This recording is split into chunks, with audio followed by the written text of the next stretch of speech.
Hey, good evening, everybody. Welcome. It's time for the hang up here on a Wednesday evening. I'm at Dillahunty. You're watching The Line, and I'm going to keep my intro a bit shorter today.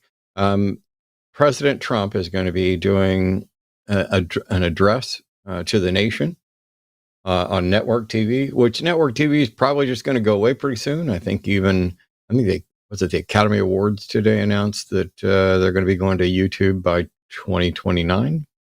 And I don't spend that much time watching network TV, but it's there. In any case, we're 2 hours from that happening, and we're still going to be live when he goes live. I don't think we're going to try to stream it for a number of different reasons, but I am going to make my predictions about what Trump is likely to say this evening. And we'll see if I'm right. First of all, I predict there will be lots of bragging. Maybe about how good he's doing on the economy, or how many wars he's stopped, or how everything's safer, or how you can now say Merry Christmas again. I bet those are the big brags. He's probably going to talk about affordability, despite the fact that he keeps talking about it and claiming it's a Democratic hoax. But the majority of people in the country are not happy with the way the economy is going.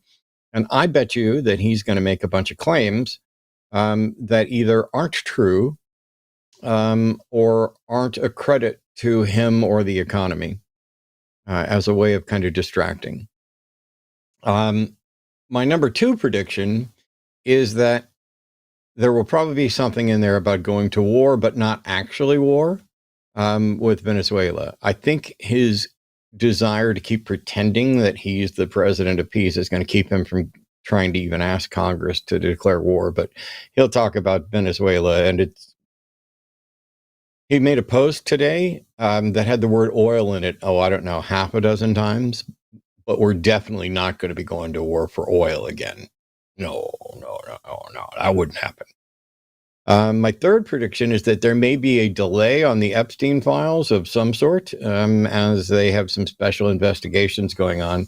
And if he remembers, he might actually say Merry Christmas. He's in the middle of a lawsuit that might force him to reveal his health information, which I'm not sure that he really wants to do, considering how often he obviously lies. Nobody takes this many cognitive tests and has bruising and all this other stuff without something going on. What is it? I don't know. Not going to pretend to know. But if you think he's the smartest and best and aces his cognitive tests and went in for an MRI without knowing what it was, you're way deep in the cult. We've lost jobs, and that's with the information that we get. We're not even completely sure that we can trust the information we're getting. Dan Bongino is resigning from his position as the second most powerful person in the FBI. Marjorie Taylor Greene is resigning, and she's going to be collecting her pension. She served as a representative just long enough to collect that pension, which is, like double. Well, it's a lot of money for 5 years of screeching, followed by one mild face turn. And after also making millions of dollars in what some other senators are calling insider trading, we have to fix the broken Congress. This is not a partisan thing at all. I don't know how we can do it, but it's horribly broken. And all sides, not both sides, all sides are broken, have skin in the game, and are problematic. That doesn't mean they're all equally problematic. Trump's tariffs have tanked the economy, and now he's going to bail out the very farmers that he screwed over by sending our soybean sales to China, to, I think, Argentina. And so he's going to use money from his tariffs that cost them the money to bail them out. He's probably going to mention something about marijuana and changing its designation, which really is only going to help the billionaires that are producing the weed. And it's not going to legalize weed across the board for everybody, but it may move us slightly more in that direction. And you know what? When it happens, I'll say, thank you, President Trump. Now, please fucking go away. But bailing out the farmers is like setting a house on fire and then showing up with a bucket without even saying, oops, my bad. The one thing, though, that happened this week, which hit me very hard, is that Rob Reiner and his wife, Michelle, were killed this weekend in their home. And Trump made a post. And of course, the Trump fans, when I shared this, were like, "Oh, are you sure this is real? Did you do your due diligence?" Yes, you can go look this stuff up too. When I post something on social media, you could just say, "Have you verified that this is real?" Or you could get off your lazy fucking ass and go verify it yourself the way I did. It's not that hard. Instead of looking like you're stupid and lazy. But Trump said a very sad thing happened last night in Hollywood. Rob Reiner, a tortured and struggling but once very talented movie director and comedy star, has passed away together with his wife, Michelle, reportedly due to the anger he caused others through his massive, unyielding, and incurable affliction with a mind-crippling disease known as Trump derangement syndrome, sometimes referred to as TDS. He was known to have driven people crazy by his raging obsession of President Donald J. Trump, with his obvious paranoia reaching new heights as the Trump administration surpassed all goals and expectations of greatness, and with the golden age of America upon us, perhaps like never before. May Rob and Michelle rest in peace. So our president turned this tragedy into an opportunity to gloat over the death of a real or perceived enemy, to trash talk that individual, and then pretend that the Trump administration has actually surpassed all of its goals and expectations of greatness. But what I found interesting about this is that essentially, before anybody knew what had happened, in much the same way that before anybody knew what happened with Charlie Kirk, people were wanting to lay blame and make their predictions about who did it. And by the way, this isn't just Trump or the left or the right. This is there's tons of people that are frequently jumping to conclusions and letting their suspicions be known in the hopes that if they prove to be right, they can look incredibly brilliant and prescient, when some of these are rather predictable. But it seems that in this message, Trump suspected and thought it was likely that because Rob was so anti-Trump, that some of his dedicated MAGA followers might have killed him. And that's kind of what this says. Reportedly, due to the anger he caused others through his massive, unyielding, and incurable affliction with mind-crippling disease known as Trump derangement syndrome. Trump's initial suspicion is that because he views Rob as somebody with Trump derangement syndrome, that he pissed off some MAGA folks and one of them killed him. And that was said with, I don't know, glee, a shrug, and some self-promotion. And they asked him, the media asked him if he wanted to stand by that statement, especially if we had more information. And of course he did. Yeah, I didn't like Rob Reiner. He didn't like me.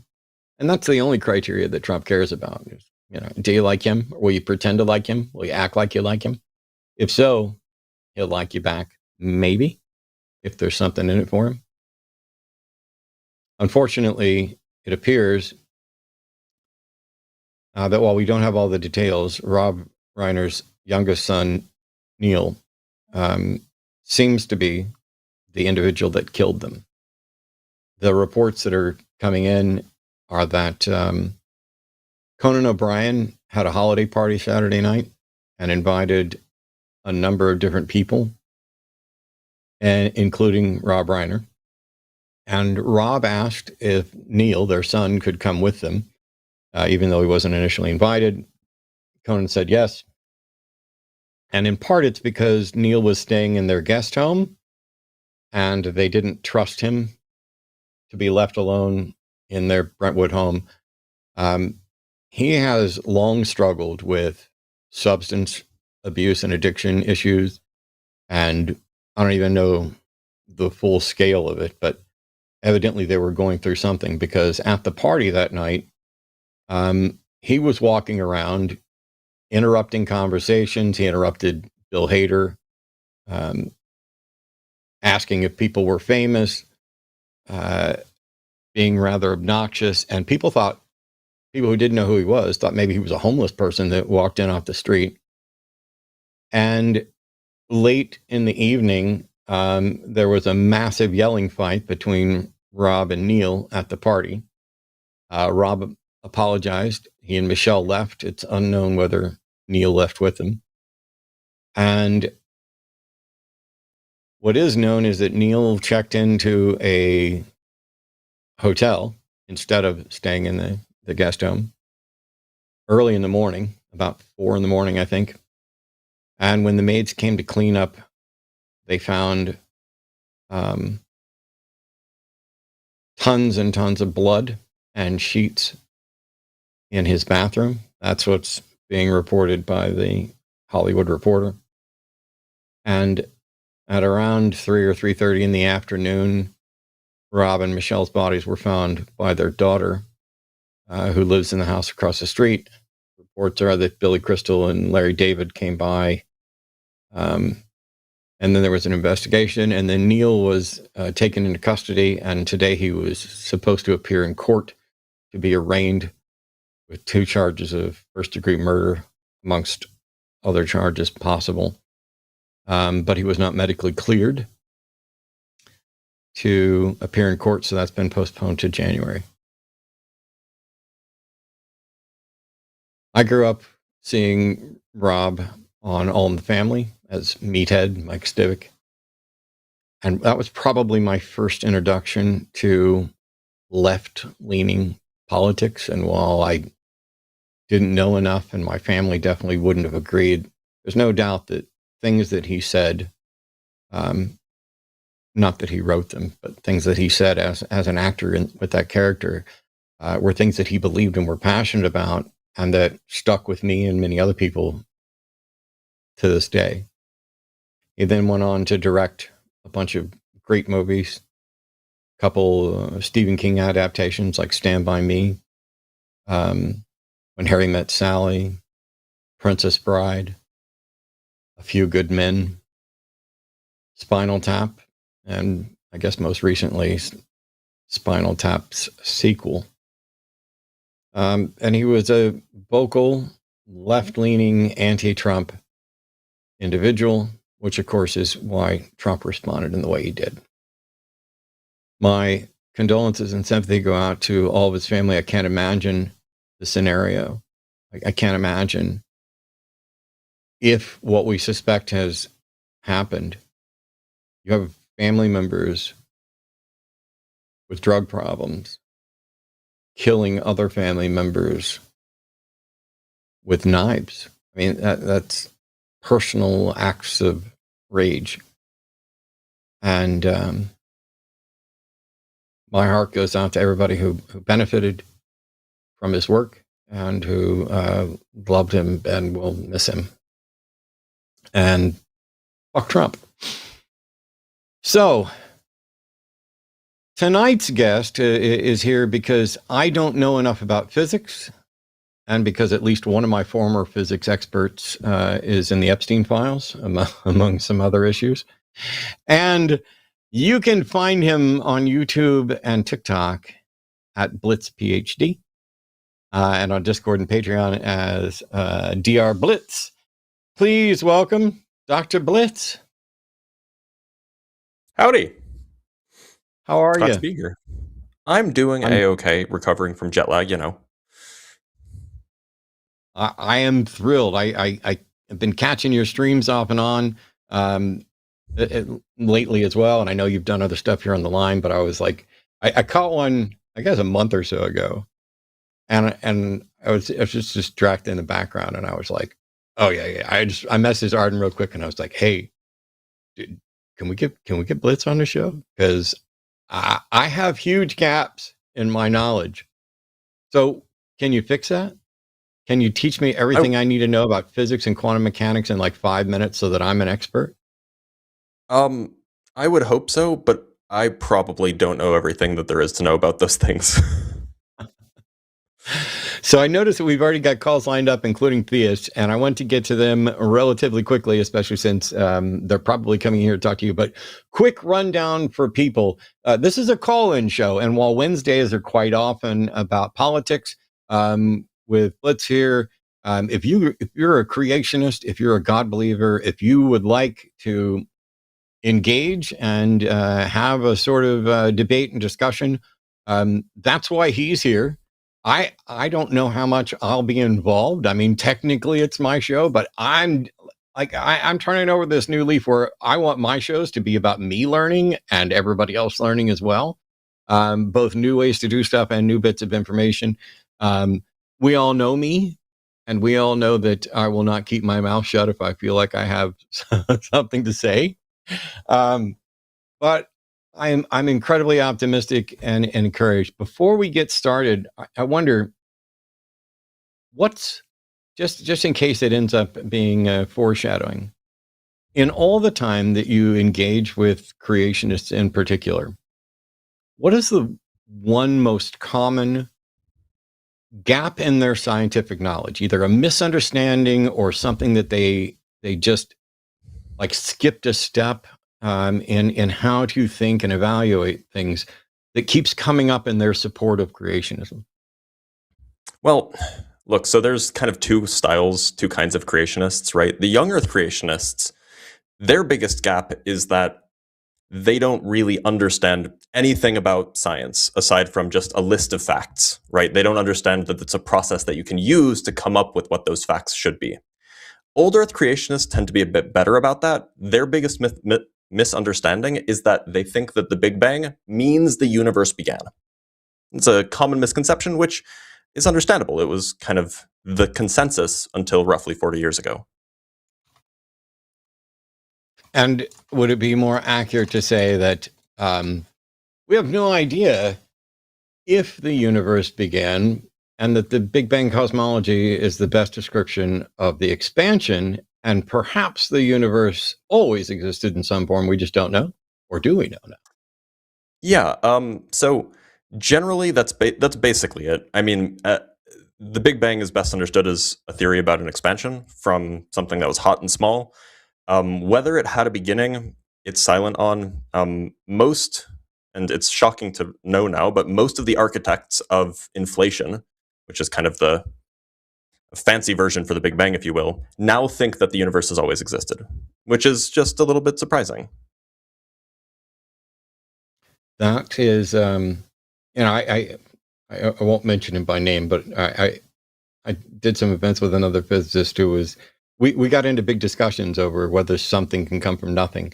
And it's because he and a number of other physicists have a different usage of nothing than philosophers do with regard to like ex nihilo. And he's like, no, it's the same nothing. And I'm like, is it though? So do you think the nothing that physicists might refer to is the same nothing that philosophers refer to? So the physicist that you're referring to is referring to nothing in roughly the same sense that Alexander Vilenkin refers to nothing, which is nothing physical, but perhaps there is still some sort of platonic something. Right. Which, who knows if that makes sense, but there's no space time, there's no matter, at least. But there might still be laws of physics if such things exist in any sense of the word. Funnily enough, I am separated from that particular physicist, again, not mentioned by name. Well, suffice it to say, I was fairly close to him. Not personally, but in proximity. Well, we'll leave it at that, because I have incredibly mixed feelings and frustration. But you know what? There's theists on the line, and as always, we're going to prioritize theists here. And there are some good questions. I'm incredibly encouraged by all of this. So rather than screwing it up by me rambling on and on and on, if you're ready, let's get started with the first call. Yeah. All right. Chris, Hello? pronouns he am calling from Puerto Rico, says there's no good demonstrative evidence that the human mind is purely material. Hey, Chris, how are you? Yeah, hello. Hi. How are you? So, I am fine. So, my claim is that there is no observable phenomena that contradicts dualism with respect to the mind, and thus any argument for materialist monism as a genera of models of the mind can only hinge on metaphysical discussions within the realm of observable phenomena. Both materialistic monism and dualism expect what we see about minds just about the same. Okay. Real quick, my apologies. The audio is a little bit low, and I'm not sure I caught all that, but I think what you're saying is that we can't disprove dualism. No, not exactly. I'm saying that there is no observable phenomena against dualism. So, okay, how is that different from what I said? Like, well, if there's no observable phenomenon that contradicts dualism, and I said essentially we can't disprove dualism, to me that's a shifting of the burden of proof. Like, if you want to claim that there's something more than the material world, it's on you to demonstrate that that's true. It's not up to us to show that it can't be true. Yeah, my point is that I am also not claiming that dualism is true. I'm claiming that if it is false, there is no observable phenomena that shows it to be false. Because in your case, you claimed in some episode of the TACIS experience years ago that something like the fact that we can affect memories by affecting the brain disproves dualism, or you specifically said the soul, but it's about the same. I have no idea what you're talking about, but let's dig in a little bit on this and get Blitz in here, because I don't want to rehash what you think you heard me say, even if you're correct on some old episode of another show, because I may have been wrong. It may not be what my view is right now.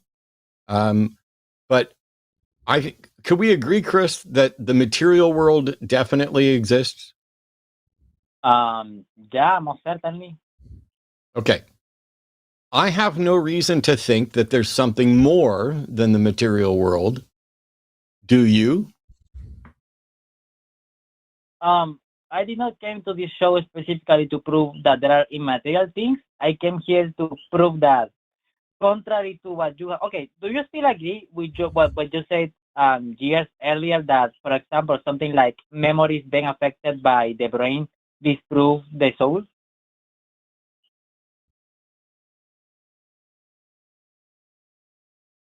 I don't. So, like I said, I don't recall what I said.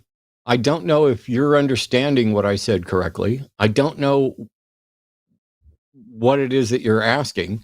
But to me, the notion of a soul is the most obviously, almost demonstrably false notion within theism.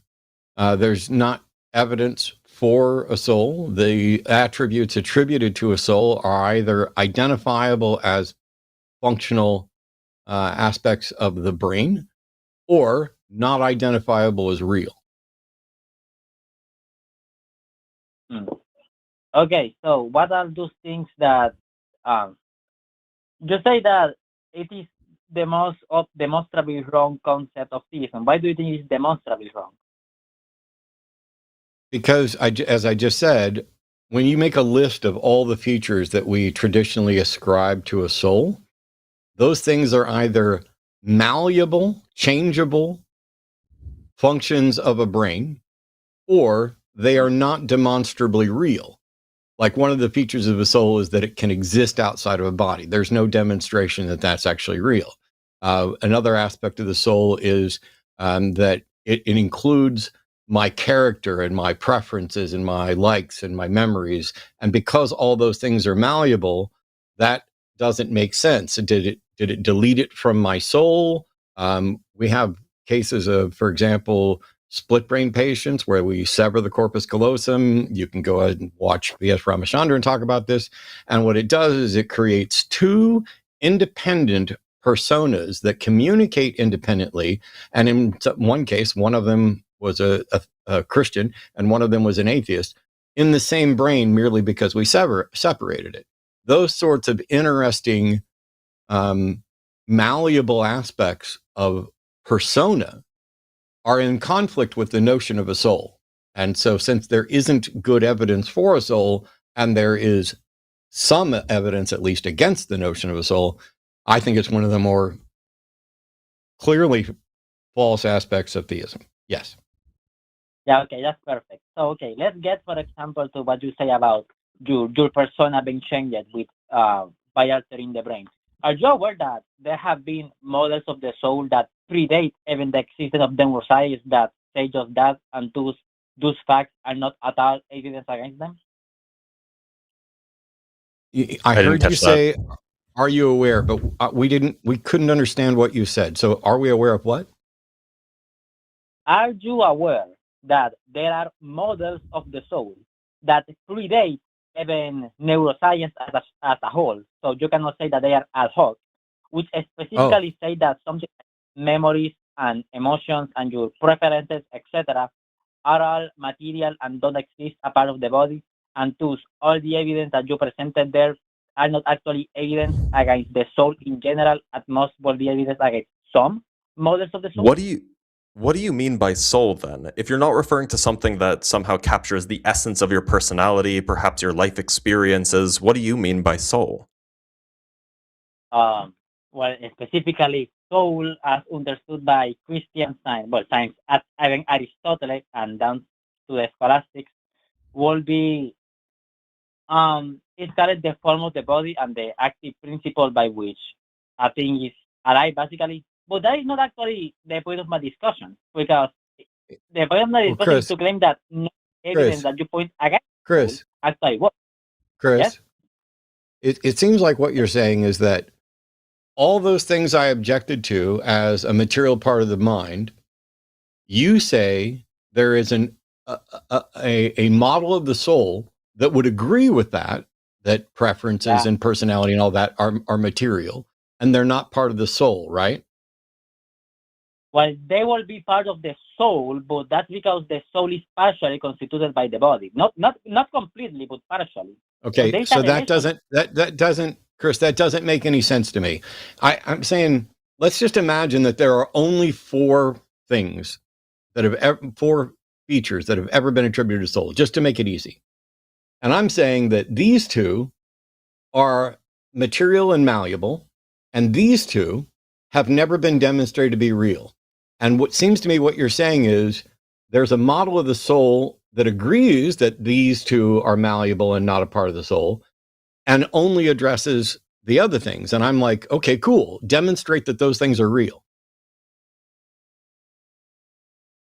Okay, well, for one, that those things that we will say that are immaterial as opposed to material will be the intellect and the will, which relates to the intellect. But I'm sorry, but you just said the intellect is non-material? Well, yeah, the active. It seems like pretty evidently material. I mean, that is absolutely disproved by the very things I was talking about. The intellect includes your memories, your thoughts, your desire, all of those things. What you understand, you can take a shock to the head or damage to the head and completely wipe out. I mean, that's how some people get amnesia. That can destroy aspects of your intellect. So how is that non-material? Yeah, exactly. I was trying to get to specifically to that, because when we say intellect, we mean something very technical. It's with regards to in the context of the philosophy of the mind. It will be specifically mean our ability to know universals. But even that is also not per se, not absolutely, but also related to the brain, such that at least in this life, as we are alive, we also depend of our brains to operate our intellect. Do you understand what I'm saying? No. I missed that last bit. Okay. Okay, so our intellect, that is our ability to know universal, such as man or trueness, that specifically does not die with the brain, or like say your memories or your emotions. Prove Yes? it. Prove it. No, because I am trying to get to the point, which is that. No. You just made a claim. I need you to demonstrate the truth of that claim. I have answered your questions. I have played your games. I have had you rewind. I have asked a number of questions for clarification. And now you're asserting that the intellect does not die with the body. And I'm asking you to demonstrate that that is reasonable to believe. No, I did not specifically make that assertion. I am explaining you the model. You literally just did. So you all right. I'll let you run away from it. What is it that you're here to do? Because if you're not here to demonstrate something or argue a point, we can move on. What I was here to do is that none of your arguments against the soul actually are demonstrative and to. I don't care, Chris. Even if every argument I've made against the soul turns out to be flawed, the burden of proof is still on those who claim there's a soul. Do you believe there's a soul? I do, but I am not here to prove that. I am specifically. Then you can go away, Chris. Then you can go away, because even if I'm completely wrong about the fact that there are aspects that are attributed to the soul that are demonstrably malleable functions of the brain, I'm not wrong. But even if I were wrong, even if I was completely wrong about whether or not a soul is silly and ridiculous, that doesn't in any way demonstrate that the soul is real. And if you're not here to demonstrate the soul is real, I have no use for you. Okay, but why cannot we just discuss whether you are actually right in your arguments against the soul? Cannot we discuss because that? You're the one that has the burden of proof. Look, here's the issue. We have a ton of evidence that is consistent with a physical understanding of the mind, right? Physical understanding of what the mind is. We just have a ton of evidence for this. Like you hurt the brain, the mind changes, right? You poke the brain this way, the memory changes. You poke the brain that way, the ability to understand, complex phenomena changes. You jab the brain this way, and you no longer have this kind of experience. We have tons of evidence that this is the case. It's like the entirety of like clinical neuroscience, basically. And so this at least gives a high prior probability that the mind is just a physical thing, and so there's no need for a soul. Now, if you want to make the claim that that there is some reason to think that there is a soul, then you should at least provide some sort of evidence that would lead you to think that that's the case. Otherwise, it's just like a vibe, and any sort of Bayesian or even rational analysis will lead you to the conclusion that at least on the balance of probabilities, it's more likely that the mind is a physical thing, that that the soul is not a thing that exists. Yeah, exactly. Well, what you said out is that it gives you a high prior. That's exactly what I'm contending. I don't believe that those facts, like the fact that you can alter your memory, your emotions, etc., by altering the brain, actually gives you a higher prior, which is evidenced by the fact that, by definition, there is some dualist model that accounts for all of that, which already affirms all of that.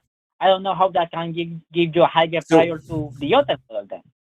Chris, look, so the dualist program is something like there exists a soul or a mind. Maybe we should use the word mind because soul is religiously laden. There exists a mind that exists metaphysically, not in the physical realm, and it somehow makes connection with the physical brain, right? And therefore, if you damage the physical brain, then you're perhaps damaging the receiver of the mind, and hence you would expect that the phenomena typically attributed to the soul or typically attributed to the mind would not be represented well in the physical world. And I understand that that's like the dualist account. However, if we run that same account for how a computer works, if you say, well, I'm a dualist about computation, and I actually think that Windows 11 exists in the ether in a metaphysical sense, and the code in the computing machine, that only serves as a radio that can pick up the metaphysical Windows 11. Well, you could make the exact same styles of argument And you would rightfully, anybody else would rightfully come to the conclusion that that's kind of absurd. We have all of this evidence that if you poke around at the code in the computer, it changes what we see. That would give you a good reason to think that, well, the code is the thing that actually represents Windows 11, rather than it just being a receiver for the ethereal soul of the computer. But what you're doing is you're saying, oh, well, we can construct a model that is still consistent with all of these observations about Windows 11 and yet leaves Windows 11 up in the ether. Like it just seems like it leads us to absurd conclusions if we allow that kind of reasoning. Okay, the main problem is that this model of the soul is actually prior to even neuroscience, so I don't see it will not be ad hoc in the way that you're describing. So I'm right, but it leads you to the same wrong conclusion. Go ahead. You keep saying model, and that the model exists prior to neuroscience. When I think of a model, I think of a scientific model, not just a proposal. What is the model, and is it testable and falsifiable? First of all, I don't believe that testability and falsifiability are fundamental aspects of knowledge, so a bit of a weird thing to say. In this case, the model is called... It is a weird thing to say, and it makes me absolutely discredit your claim about there being a model. You don't have a model. You don't even have a hypothesis if it's not testable. I don't believe that testability is a fundamental aspect of knowledge, though. Okay. Well, thanks for separating yourself from reason, because outside of testability, you don't have a model. I mean, when you say testability, are you assume to mean empirical testability? You would need to come up with some way to test it. I don't necessarily mean that all testing necessarily has to be empirical, but you just threw testability out the window and you don't care about it. And so your model, which you still have not told us what it is, what is your model so that we can see, is this testable? Because for me, when somebody calls something a model, it has to be testable. Like, I could be wrong there. Are there, I don't know, Blitz, are there untestable models? Am I missing something? I would hope that you wouldn't call it a model, at least in a scientific sense. I mean, maybe you're just calling it like, maybe it's like a mental model in the sense that it's just like a way of understanding something that is like an interpretation, perhaps closer to an interpretation than like some sort of like theory or something, but I don't know. Seems kind of strange to me. Well, yeah, okay. So the model is called hylomorphic dualism. You can read about it in Ed Professor's blog, and he discusses a lot about it. So, it seems to me that you just considered a few minutes ago that, for all you care, you could have no observable phenomena against the existence of the soul, and you will just move on to, well, but you have still not proven the soul to me. Is that correct? I did not understand what you said. Okay, sorry. What I'm saying, here's what I'm saying. Here's what I'm saying. We have evidence already that the mind is at least material, and you believe that it's more than merely material. I have no evidence of anything more than material, and dualism has never demonstrated that it is testable and reasonable to accept as true. It is essentially an unfalsifiable proposition as far as I can tell, which means there's no way to disprove it, which is why I consider it useless. If you want to say that I have not disproved a soul, congratulations. Perhaps I've exaggerated in saying, well, actually, the language that I use is that the soul is the most obviously dead concept in all of theism. And that doesn't mean that it's been falsified. I'm not claiming to have falsified the unfalsifiable. Okay. So, okay. Just to be clear, do you still hold that the evidence that you pull against the soul, it works, or you don't hold it anymore? I don't know what you just said. I'm sorry. I'm really trying to understand. sorry. Do you still think that those points that you bring against the existence of the soul work, or you think they don't work? I think they work. I don't think they completely Okay, perfect. disprove it because I don't think that the soul is a falsifiable concept. I guess we could discuss that at some other point. But okay, so let's get to your argument against the soul, and let's see. We don't need to get to my argument. I've already conceded that even if my argument is ultimately not enough to disprove the soul, that's irrelevant because the people who are arguing for dualism need to demonstrate the truth of dualism. Yeah, So I maybe agree this with would that. help frame the I would like to conversation. specifically say So You would like to see- do that? Okay. I thought you said Maybe you this couldn't would do help- that and wouldn't do it. Go ahead. So Chris, No, yeah. What I'm saying is that I so would like to take your model, Chris, if you can do me a favor, take your model of the soul, whatever it might be, and explain to me how it cannot equally be applied to the soul of a computer. Well, I have not thought of your example specifically. Is there any symmetry breaker? Not that I can think right now because you just gave me this counter example to me. Sure. So perhaps it's worth thinking about then if you can come up with a symmetry breaker. Because as far as I'm concerned, if you can't find a symmetry breaker between your model of the soul and what I call the soul of a computer, then it seems like we're fairly well justified, or at least as well justified, in thinking that a soul doesn't exist as we are in thinking that a computer doesn't have a soul. Well, I guess that we will, at least those who accept hylomorphism, will say that there is a symmetry breaker, but it's a positive one, which is that in the case of the human, there is indeed something that is not explained by purely material things. Not that I'm claiming that there is, in fact, but there is what people who hold to hylomorphic dualism will say. Sorry, your claim is that there are parts of the human of a human that are not explained by purely material things? I'm saying that that's how a person who holds to hylomorphic dualism will answer that. I am not specifically. Are you a claiming that person that because- holds? Are you a person that holds to hymorphic dualism? I do, but I don't claim to be able to. No. Don't say but. Don't say but. You've exhausted all my fucking patience. Okay. Oh. You are a person Okay. who holds to hymorphic dualism. Be quiet and listen.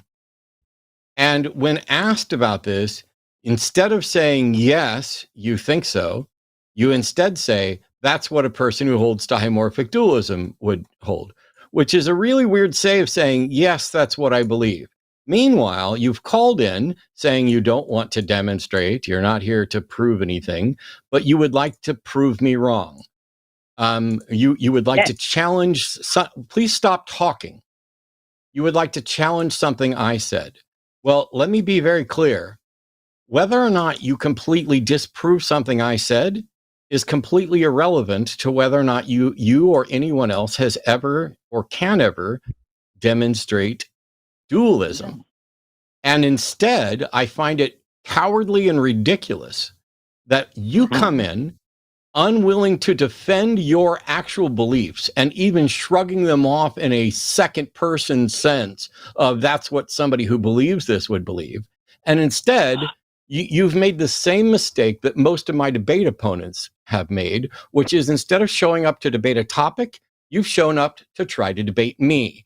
You don't like what I've said about the soul. You think that it doesn't disprove it, and you're going to put me in my place. Okay, I stop fucking talking until I'm done. I've already conceded that even if I was wrong, and I was not claiming to have falsified the unfalsifiable, the burden of proof still rests on those people who assert that there is something more than the material world involved. Are you going to make any attempt to demonstrate your position that there's something more than the material world, yes or no? Well, no, because that was not the point of my call. Then you can say goodbye. Okay, can I do one thing more? No, you could have said goodbye, but I'm not going to let you waste more time because there are 4 other theists on the phone right here who I'm hoping are wanting to defend what they actually believe instead of pretending that they're here to challenge the Lord High End Boss of atheism on the soul. But you look ridiculous. All right, let's try this again. Bert is calling from Oregon. Bert's pronouns he, him. Bert's a theist, says God is the universe. Welcome, Bert. You're on with Dr. Blitz and maybe me. Hello. Hey, Bert. Hi. You guys can hear me all right? Yes, we Yeah. can. Okay. Okay. Well, yeah, I'm going to make an argument for a God that causes the universe. I'm not, so I'm not a Christian, and I've been pretty much an atheist my entire life. So it came about actually in my own mind, disproving the Christian God in a sense, and then something clicked with what I was thinking about. That said, well, that's true of reality, and that's true of the concept of God. So maybe there's some room here to think about it. And so basically, the concept came from, the thing about Christian God is it's supposed to be all-knowing, infinite, Bert, all-loving, Bert, and those can you kind hear of me? things. Correct? Yeah, Can you can hear you me, hear me? Bert? Yeah. I'm gonna listen and take notes and basically let Blitz do this. But I'm confused. You say you've been an atheist pretty much your whole life, but you're a theist now. So you have an argument that actually convinced you to become a theist. I would say at least to the level of an agnostic. Okay. I mean, look. The thing is, we prioritize actual theists here, and I just hung up on someone, and I've got 4 theists on hold. But it's going to be an argument go ahead. for God. Go ahead. If you'd let me finish my thought, Okay. I will stop talking and let you get to it. I want to be clear. I'm happy you called. I'm happy for us to consider your argument. It's way better than we're going to get most of the time.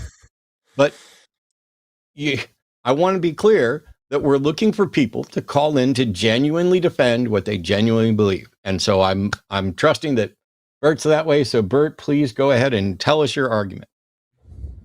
Okay. All right. So the argument is based on general relativity and the concept of God, that basically the reason I came to this conclusion was the concept of all-knowing.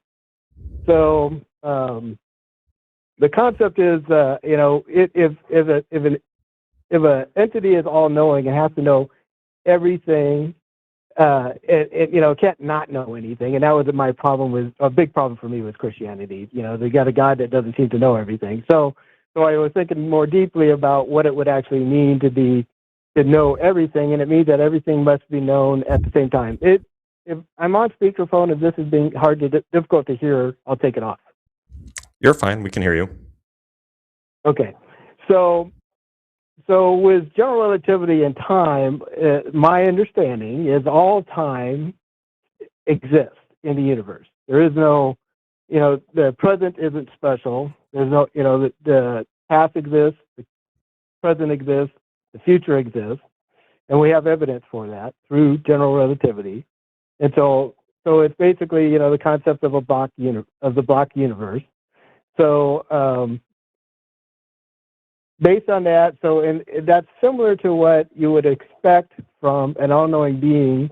If an all-knowing being, I use the word he. I'm not specifically imagining it as a he, but let's say if an all-knowing being is to know everything, it has to know everything simultaneously, which means all time must exist. And so my perception of it is that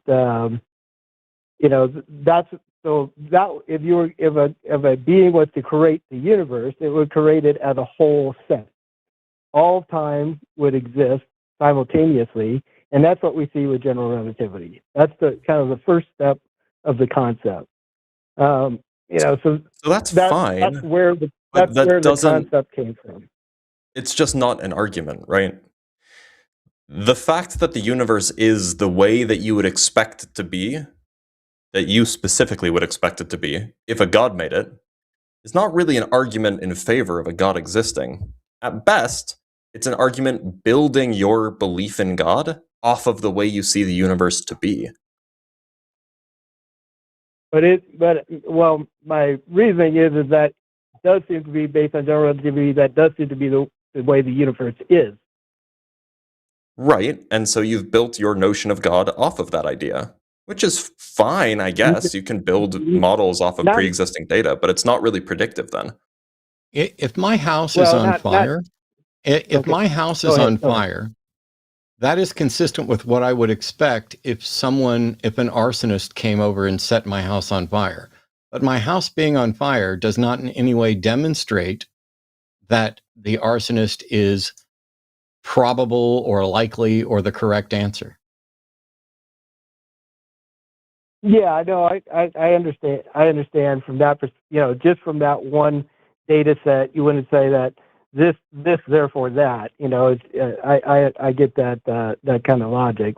It's the first step in the concept. Is that an all-knowing being would create everything, and it would have to be, it would have to exist entirely in a full set, and that just happens to be the way that our universe is. And I didn't create the idea of an all-knowing being. The all-knowing being pre-existed by, the concept of, the Christian concept of God. It's just no. So first of all, there is the God of classical theism, which is essentially the omnimax, all powerful, all knowing, all benevolent, etc. That concept isn't just tied to Christianity, and what the phrase all knowing means is not clear or even completely agreed on. So most modern theologians, when talking about omniscience and omnipotence, basically would hold that God has maximal power and maximal knowledge, that God knows everything that can be known, but whether or not all things can be known is an open question. And since there's no way to investigate or find out, evidently, whether God exists or whether God knows everything, it would be a mistake to say, ooh, this religion or this particular version of this particular religion has a view of God that I think sounds a bit like all time existing, because that's what would be required to know everything about everything. And since that seems to be consistent with the universe, that means that God is plausible. And no, it absolutely doesn't mean that God is even possible, let alone plausible. It just means that particular model, that particular description is consistent with it, just like an arsonist. And an arsonist from another planet, by the way, is also consistent with my house being on fire. And that doesn't mean that an arsonist from another planet is possible or plausible.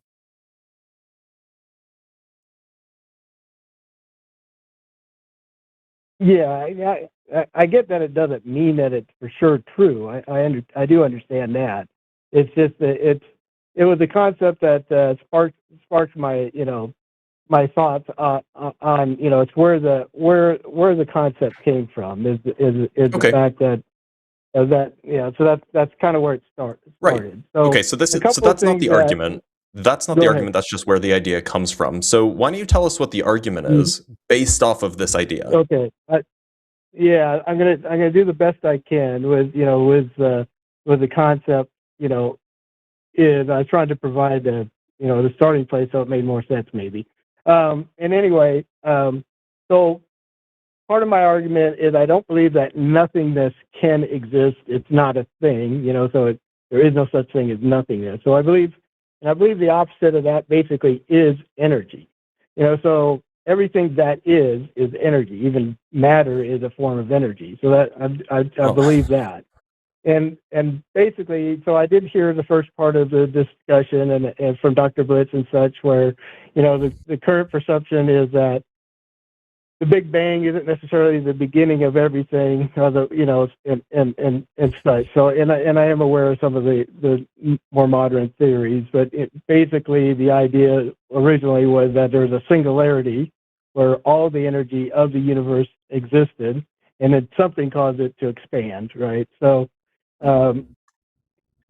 so basically, my thinking was that everything comes from energy, so it's possible that, so I don't think that there's I realize that the universe could be eternal, but if there is something beyond the universe, I would expect it not to be nothingness or emptiness. I would expect it to be pure energy.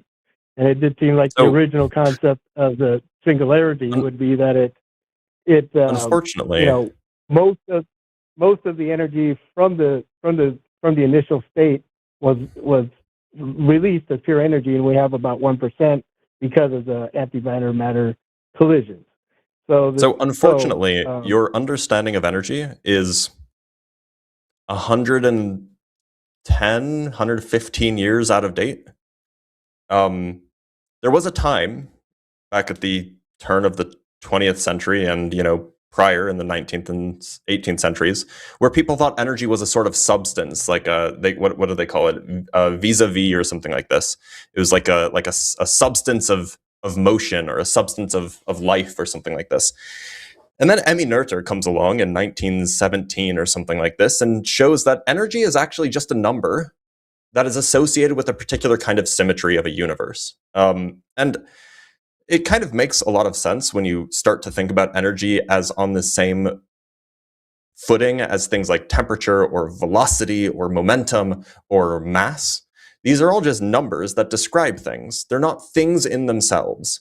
So it is a little bit nonsensical to say that XYZ thing is energy, that everything is made of energy, in as much as it would be nonsense to say that everything is made of speed.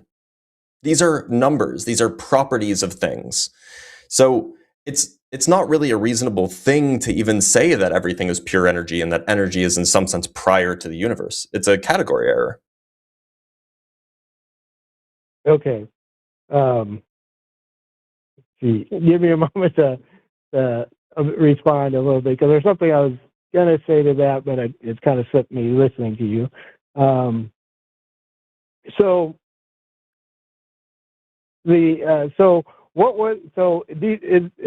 the concept still that all the entire universe was basically a singularity? No, that's fallen pretty heavily out of favor, at least since the 80s. Mm-hmm. At least it's the 80s, yeah. And so, part of it is I'm not a younger person. I grew up in the 80s and such, but so that's, so my perception of things does come more from that, I would say, from that concept that all the energy, you say, it's a number, but it still produces everything. So I'm not, to me, maybe it's like I just can't conceive of it just being a number, like it's a mathematical formula. It's actually it's actually physical. But so, and I understand that you'll say, I'm misunderstanding it, which I get, which is why I'm talking to you, because this is why I called in today, because I wanted to talk more on a scientific level and to put forth the concept, of what God would be. And so part of the show is basically to be, about theists and stuff. Obviously, that's kind of the main cause. So, so if you like, I can provide more of the information about the concept. You can explain why it's wrong, and you can explain where it's off. But but I could do that because at this point I'm not sure how to move forward with what you're particularly saying. So is the view that you're proposing predicated on the idea that energy is something that composes everything? Yeah, that was my concept, was that energy exists, beyond, and the universe exists within it, and that energy, so that energy could be conscious. I would reevaluate, because energy is not, insofar as like we do physics and we talk about energy, you can go read about this in like whatever physics journal you want. Insofar as we do physics, energy is not a substance. It's not a thing that makes up anything. It is rather a property. You can calculate it. You can talk about like for a given physical system, how much energy does it have? In the same way that you could say, what is the temperature of the thing? Or how much does it weigh? These are all in the same category. And so if your view is predicated on energy being a substance that can compose things, I would go back to the drawing board. Okay. All right, fair enough. That's why I called. Yeah, well, I'm sorry for bursting the bubble, but this is something that not a lot of people know. I don't know why it's poorly taught, but this has been the state of the art since the early 1900s. Okay. Yeah, well, that's why I called, so I could talk to a physicist, because I haven't had a chance to talk to a scientist. I only talk to regular folks, and I pay more attention to science than most people I know. Well, that's a good thing. But if you don't have anything else, I suppose that we'll call it there. Scientific. Although, to be fair, that is a sample of people you know. Yeah, that's fair enough. Anyway. Yeah, Thanks, I'm Bert. sure that's fair, but I'm not a physicist. Me neither. So we're in the same boat there. Thanks, Bert. Take care. All right. We have a couple more theist callers, or a theist and a deist. Although the deist has called in before as a theist. I'm gonna do this real quick because Tim's calling from New York. Tim's a deist who says he understands where Trump's coming from regarding Rob Reiner. Hey, Tim. Hi, Matt. I think that I was calling it as deist, but it just gets confused sometimes. So, Okay. What is it you'd like to say about Trump on Rob Reiner? Because I'm bet that you're going to piss me off.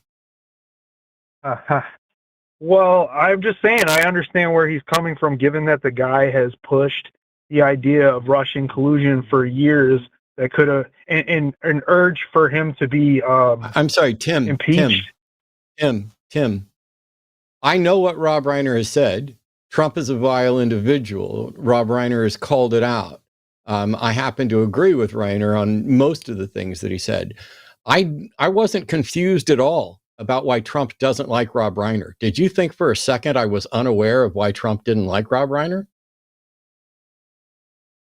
No, I would go so far as to say, though, if someone has tried to do something that could ruin your life, then I could understand, especially someone who said, you're so horrible, you're so unwell. Tim, did you think for a second that I was unaware of why Trump didn't like Rob Reiner? No, but I think then that you're saying then why the fuck did you call in to tell me that you understand something I already understand and you don't think I don't understand? Because you think he's not justified in saying what he said. No. I'm sorry that you're a dipshit, Tim, but I absolutely know why Trump doesn't like Rob Reiner. You knew that I know why Trump doesn't like Rob Reiner, and yet you called in to tell all of us that you understand why Trump doesn't like Rob Reiner. Of course, if you're a narcissistic piece of shit that judges people based on their loyalty over their accuracy, it makes perfect sense that you would lash out, as long as you had absolutely no sense that you are the president of the most powerful nation in the world, that you are the most powerful person in the world, that you are here to represent all of us. And if you have no empathy, no dignity, no humanity, go fuck yourself, Tim. Thanks for wasting my time. All right, let's get back to actual calls that are going to matter. Ethan, pronouns he, him, calling from Washington. Ethan's a theist, wants to talk about models of physics related to the Trinity. Welcome, Ethan. Thanks for waiting. Hi, thank you for taking my call. So I guess my question would be, is there any models of physics where the Trinity would be logically possible? I know, like, the laws of logic like identity and exclusion. I mean, many people would say that would contradict the Trinity, but I hear Christians and church leaders say that it doesn't because of things like superposition and like two electrons can be in, or one electron can be in two places at once. Yeah, so look, the issue is that there's a lot of different versions of the Trinity, and most of them are heresy. Like most of them are regarded by the church as just heretical. And so like if you take like partialism, which is the idea that like each piece of the Trinity is just one part of God, then you could say, yeah, you could have a physical model of a partialist version of the Trinity or something like this, where you just have an object made of three things. But that would be heresy. Similarly, you could have a physical model of a modalist heresy for the Trinity, modalism being something akin to different, each member of the Trinity is a different mode or a different version or a different kind of phase that God is in. And so then you could have liquid water, ice, which is solid water, and water vapor, which is gaseous water. And then you would have three different modes, and God in this analogy would be H2O. But these are heresies. If you want like the traditional version of the Trinity, you're going to have a really hard time finding any kind of physical model that's consistent with it, because the traditional notion of the Trinity is pretty much in stark disagreement with the way that we understand counting, which stems from basically arithmetic, which itself builds on the fundamental axioms of logic, and physics is consistent with those same axioms. So, like the notion of superposition is merely saying that when you say an electron can be in, say, two different places at once, what we're saying is that the state of the electron is the sum of the electron state being here and the electron state being there. So that would, again, just be partialism, which is a heresy. So, I mean, like, you can make it work if you're willing to, I don't know, be sent to burn in hell for all of eternity, I guess. But it's just not what the church will ever tell you. Okay, thank you. That's kind of, what I thought. I didn't think that superposition. I mean, my education is like one class in environmental science, so I didn't understand too much about it. But kudos for taking an environmental science class, though. That's important. I loved it. It really opened my eyes to quite a bit. So, well, good. But yeah, I mean, like, generally speaking, if something is not logically possible, then you're never going to find a physical model for it, because physics is logically consistent. Okay. And that would also apply to, I'm sure you're probably familiar with like the duality of Christ. Like he's I mean, on earth. It's the same issue. Yeah. I was trying to find a way to phrase it, because when you talk about separate science and physics from logic and philosophical structures, the notion of a trinity is, I find, logically absurd in its traditional sense. And I was trying to find a different way to phrase that. And then Blitz said that it was inconsistent with counting. And that is about the simplest way of saying yes. And by the way, that's the same issue with, is Christ fully human and fully God, or part human and part God? Or, I mean, there's a number of different ways to potentially work it out. But as Blitz was pointing out, to somebody, it's going to be a heresy. And what's striking to me is that if you go back through the historical notions, the Trinity seems to have probably been invented around 325 and the Council of Nicaea. I may be off by a bit there, that there may have been the idea, but this is where it kind of gets more codified. And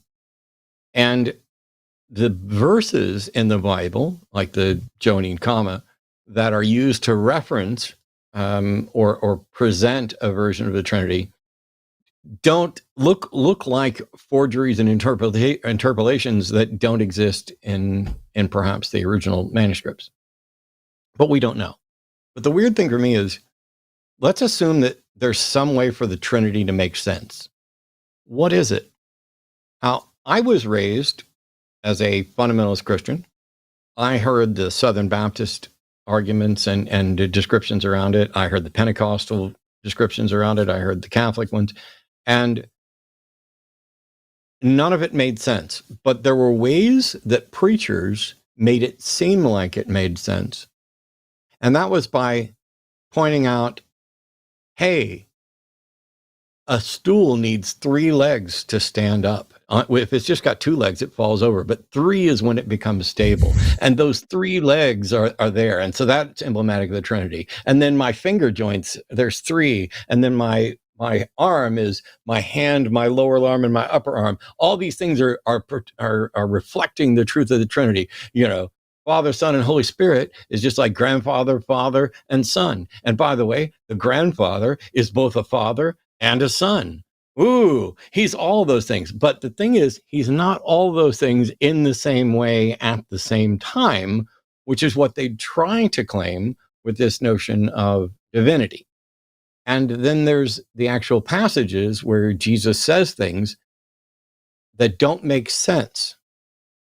To ask, you know, my Father, why hast thou forsaken me, isn't something that a part of the Godhead would need to ask another part. Why would a part of the Godhead need to ask anything of another part of the Godhead if they're both part and whole? The math doesn't math. And that's my long-winded way of saying what Blitz said, which is it's inconsistent with counting, which I love. I don't think I can. I don't think I can claim originality there, but I'm glad that you've heard it for the first time here, Matt. I was going to ask, what do you mean by counting? Do you just mean regular? Is that a like 1, 2, 3? Yeah. I mean, look. The way that we count things is if we have 3 distinct things that are somehow in like a category. Like if you have 3 apples sitting in front of you, you say 1, 2, 3. Therefore, there are 3 apples. Maybe one's red, maybe one's green, maybe one's red and green, or whatever. There's 3 distinct apples. So we have 3 different beings. We have God the Father, God the Son, and God the Holy Spirit. 1, 2, 3 gods. But if you then want to say that there's only one God, well then somehow they all have to be identical. But if they're identical, then they're not 3 distinct persons. So there's just no way to count them. So you get 3 distinct persons, but one God. Like what's the counting that happens here? No, I agree. Like with what Matt was saying. I mean, it almost seems like, as I was brought up, it almost seemed like gaslighting. Like I've had people say, well, my 2-year-old or my 4-year-old kid knows it. Why can't you figure it out? Hey, which isn't. I really know 4-year-olds that know all kinds of things that also aren't true and don't make sense. Yeah, exactly. I think that answers everything. Well, I did have another question. It was kind of along the lines of what I asked you Sunday. It's just more resources. If you have like more resources, or what would you say about Blitz for resources. The loss of community? I don't know that I got anything more, but tell him what you're looking for because he might have different resources than I offered. Okay. So if you're looking for resources regarding the Trinity, I learned everything I know about the Trinity from a friend of mine who goes by Danny. Danny's his name. And he goes by Danny Philtalk on YouTube and on TikTok and various places. He hasn't... Go ahead. I'm sorry. I didn't mean to... I just didn't want you to... It's not the Trinity that I'm looking for. It's like... Oh, okay. Yeah, go ahead.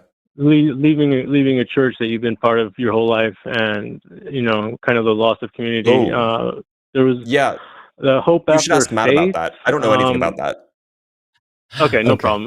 There's links online. So, all right.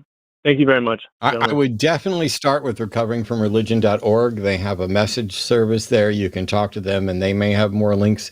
You can also find other people in your area, where there's meetup groups, depending on there's secular organizations that you can hang out with. And most of them aren't going to care to what extent you are or aren't a believer still, or what your reasons are. If I remember right from Sunday, it was primarily concerned about losing the sense of community and family, and that, you weren't so much in a convinced believer at the moment. And it really, I mean, it's going to come down to you figuring out what you're comfortable with. I was an out atheist and already doing a TV show before I ever told my parents. As a matter of fact, one of my uncles found out and threatened to tell my parents if I didn't. And so I had to adjust my timeline. It wasn't so much that I was hiding it, as I was working on a book that the purpose was to explain to them why I no longer believed. And I just wasn't ready to talk to them about it. But the timeline got changed. Yeah, I am in the quite fortunate position, if you will, of having no recollection of ever having believed any of this. And I was raised in a very liberal household, in a Reformed Jewish household. And so nobody ever, if you're part of the Reformed Jewish community, nobody cares if you believe in God. It's not even required. It's just not a required part of that religious tradition. So there was no leaving. I still go to temple occasionally. There was no forcing to leave community anyway. So I can't comment. Okay. Well, thank you again, gentlemen. I appreciate it. Sure. My pleasure. Thanks so much, Ethan. I appreciate the call. Hope to hear from you again soon. All right. So I'm going to take another call here in just a second, but I want to ask Arden if we have a schedule update. Announcement. Because, yes. Yeah. So, now the schedule's not loading. So hold on, give me 1 second. Okay, it's being difficult. So tomorrow it's going to be Ben and myself on TACIS at 2 p.m. Central Time. This Sunday is going to be Matt and Seth on the Sunday show. Forrest will be joined by, I think it's Austin Archer, for the After Dark show. Monday is going to be hosted by John Gleason. I don't think we know which of the girls are going to be on Chewed Gum on Tuesday. And I don't think we've sorted out Matt's guests for next week, because next week is also Christmas Eve on the Wednesday. So I'm not sure if we're going to be doing our usual holiday That's events ironic. that we like to do here at the line or not. But yeah, so those are the locked in events that we have. There's a very good chance that I will fly solo next week. And there's also a chance that somebody else might be joining me, but I don't want to reach out to people necessarily on a holiday evening and say, hey, we're going to do a show. But for those of you who are willing to tune in right now, the plan is definitely for me to be here, even if I'm here by myself. Of course, I could just get Blitz back. You're Jewish. You don't give a shit about Christmas, right? Yeah, I was going to say, I'm attending a Christmas party over the weekend, but that's about it. There's also, I forgot to mention, there's going to be 2 other shows this weekend. Tomorrow, I believe it's going to be Lux and Forest, or not tomorrow, Friday, it's going to be Lux and Forest. And Saturday, Justin is bringing on the Bible guy for a Cus I Wanna. So you got those 2. I love Dalton. Cool. Well, then there's a chance you'll end up with a repeat next week. We'll talk about it more later. But I got other callers, and we want to make sure we get to folks here. So we have Bethesda, pronouns he, him, calling from Belarus. It was a theist who says arguments against God are self-refuting. Hey, Bethesda, how you doing? Hey, Matt. How are you? What have you been up to lately?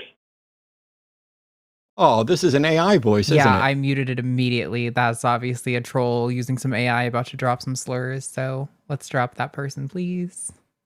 They were also about to drop a precept argument, so it is strange to say that arguments against God are self-refuting, because let's take I'm gonna let them sit on hold and muted, and they can just sit there and listen to us address the question or the topic that they thought they were going to address. When I hear that arguments against God are self-refuting, first of all, I'm one of those people who doesn't feel that anybody needs to present an argument against God. It is arguments for God that need to be presented and evaluated.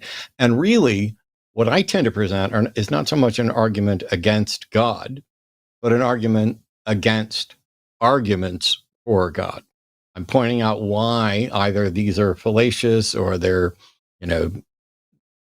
invalid in structure in some cases. And so when I think about how could an argument against God be self-refuting, I guarantee you that Blitz was right, and that what we were going to hear is we would have heard if we had let them continue before the slurs, is a precept argument that you have, as an atheist, in a world without a God, you have no grounding for reason, and no, perhaps even using planting as evolutionary argument against natural selection, you have no reason to trust your faculties. I'm releasing a video of a talk that I gave last week on the evolutionary argument against natural selection. I'm releasing that in January. I'm going to redo it because I gave it to the LineCon Online in response to Eric Hernandez making a version of this argument when he sat down with Brady Goodwin. When it comes to no grounding for logic, here's the thing. If there's nothing else you get from me, there is not a single argument or objection against logic or reasoning or reality or morality that ties to a grounding or a founding or a foundation that is in any way solved by appealing to a God. It's just an assertion that a God would solve it. And in none of those cases is there any demonstration that this is even a problem that has a potential solution. Like, there's no reason to think that logic needs something to make it logical, or reason needs something to make it reasonable. Something can just be true as a brute fact about the universe, and we're trying to recognize it. And we don't need perfectly reliable senses. As a matter of fact, our senses are so reliable that we can calculate and assess how reliable they are in many, many different ways. And that's because it's a network, a nested network of beliefs, not just one belief sitting there. It's not just one proposition. If you think, oh, I need to jump out of the way of this car because I believe it, if it hits me, it will hurt me. That is a true belief, but it doesn't live in a vacuum. It is based on understandings of physics and laws of gross tonnage and momentum and the frailty of the human body and everything, right down to, the strong nuclear force. All those things that serve as the foundation to build up to large-scale matter also are individual beliefs that build up to large-scale beliefs that we look at as one package. Ooh, if that car hits me, it will kill me. That's not a belief that lives in isolation. That is the pinnacle of a tower of beliefs. And some of them may not be true, but they might be true enough to keep that tower up. Anyway, that's a short version of the lecture. I can't believe we had, I instantly spotted their AI voice. That's bad. All right. Or is it? No, it's a good thing. It's a good thing that you caught it. No, well, yeah, I guess I'm getting better at that. Alexandria is an atheist calling from Belgium and would like to ask about energy and matter. So, Alexandria, you are live with somebody who knows, and I'm not here. Hi. Hey, Matt. Hey, Blitz. First of all, my condolences with regards to the death of Rob Reiner. I saw the beginning of the show, and yeah, just I don't really know how to express it, but like, I wish you well, kind of thing. Thanks. I would like to ask about energy and matter in a conversation with a member of the Jehovah's Witnesses. The claim was made that energy necessarily precedes matter, and that this is corroborated by the work of Albert Einstein. However, they just name dropped and did not cite the specific publication. Now, I called before to Forrest and Justin, and Forrest said that it's probably just E equals mc squared. But they are not physicists, and they told me to check today. I have really next to no real understanding of physics, nor the complex mathematics needed to check the claims myself, which is why I'm calling in about this. I have never heard in school that you need energy for matter to exist. In my layman understanding, it also seems to violate the conservation of mass idea. The Wikipedia seems to say that baryons and leptons can be created. I've also seen some stuff about pair production converting energy into matter, but I'm really kind of just lost. And I would also like to know if my understanding of the Big Bang theory of the universe is correct, and that I describe it as one of several theories that could potentially explain the existence of the universe, and that the singularity is not necessarily the start, but rather the end of our current understanding of Big Bang cosmology. And that's kind of the first part. Yeah, so almost certainly, as Forrest and Justin said, they were almost certainly just referring to Einstein's E equals mc squared. Like almost certainly, it's almost always that. People seem to think that the M in the E equals mc squared stands for matter. It doesn't. It stands for mass. And mass and matter are different things. Matter is the stuff. Mass is a property of the stuff. In the same way that energy is a property of the stuff, temperature is a property of the stuff, or color is a property of the stuff. So almost certainly they were just making that fairly straightforward mistake. More to the point, though, it just is the case that matter has the property of energy. But it doesn't make sense to say that you can have energy in the absence of some sort of material thing. It really gets finicky depending on how you define what matter is. There are certain definitions that matter is a material system that takes up space. So that would limit it to like quarks and leptons. And that would mean that photons, particles of light, are not matter, but they're still material.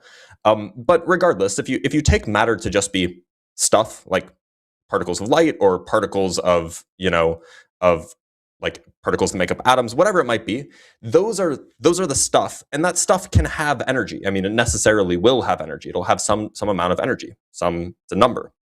And so what can happen is you can take a system, say, I don't know, 2 electrons, those 2 electrons have a whole bunch of energy, like they're moving really fast or something like that. And you can smash them together, and that system will transform into a different system where the total energy of the system doesn't change, but the types of matter you have does change. So you might end up with more types of matter or different types of matter, but the energy is the same. That doesn't mean that the matter is made of energy.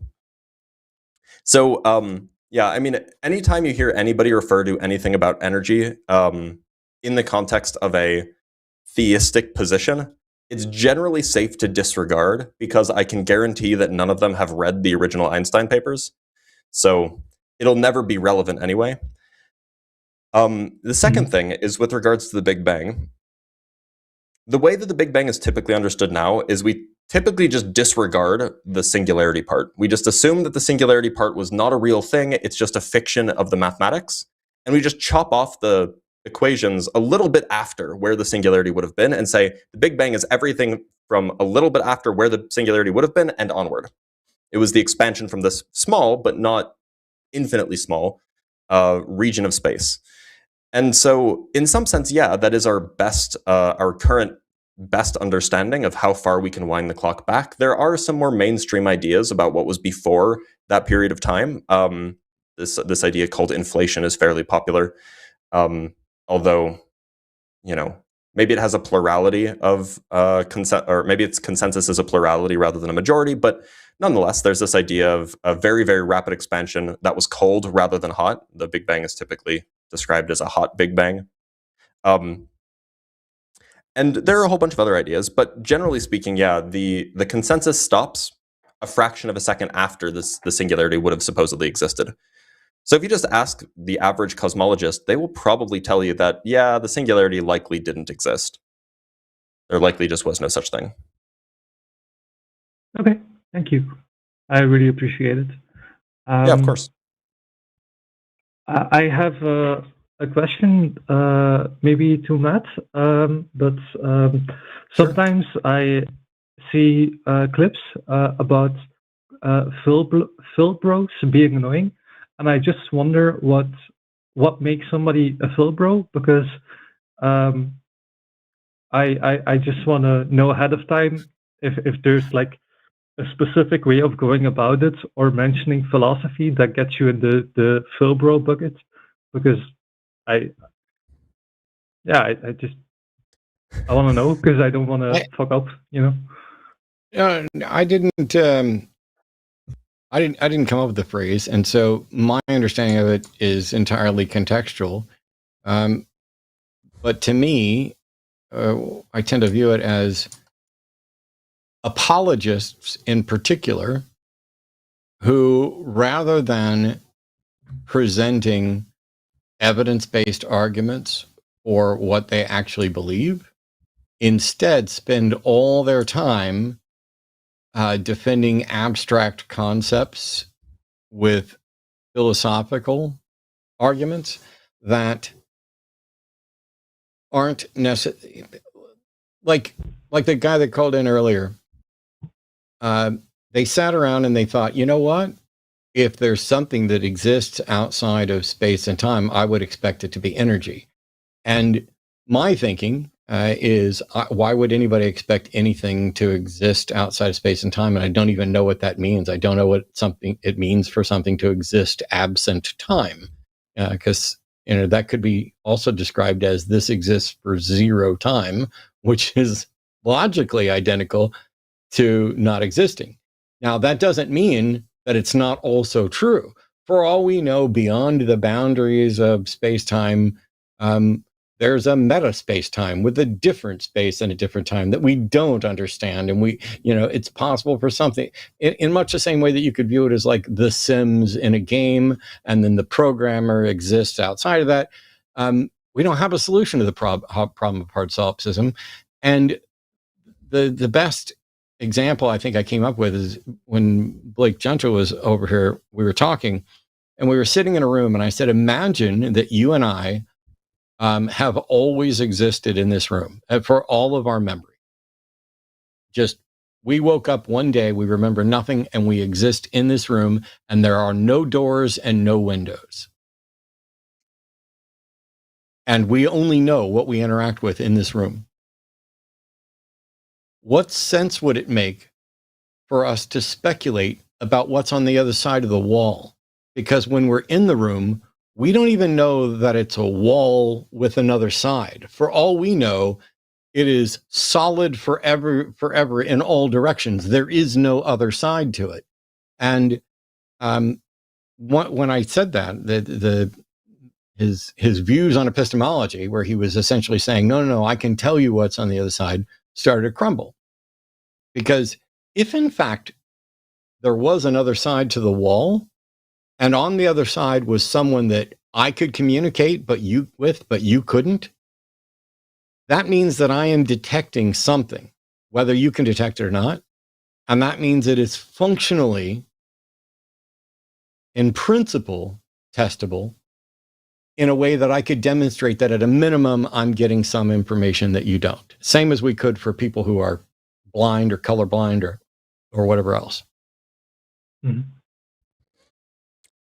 I think it's a little bit easier to tell if somebody's a Philbro if they say words like act or potency, if they say words like homoousius, if they say words like modality, if they say any of these kinds of jargony words, then their goal, unless they are willing to explain it to you in everyday language, in which case they just might be interested in philosophy, their goal is to jargon overload you and try to win the argument by looking smarter rhetorically rather than actually conveying a point.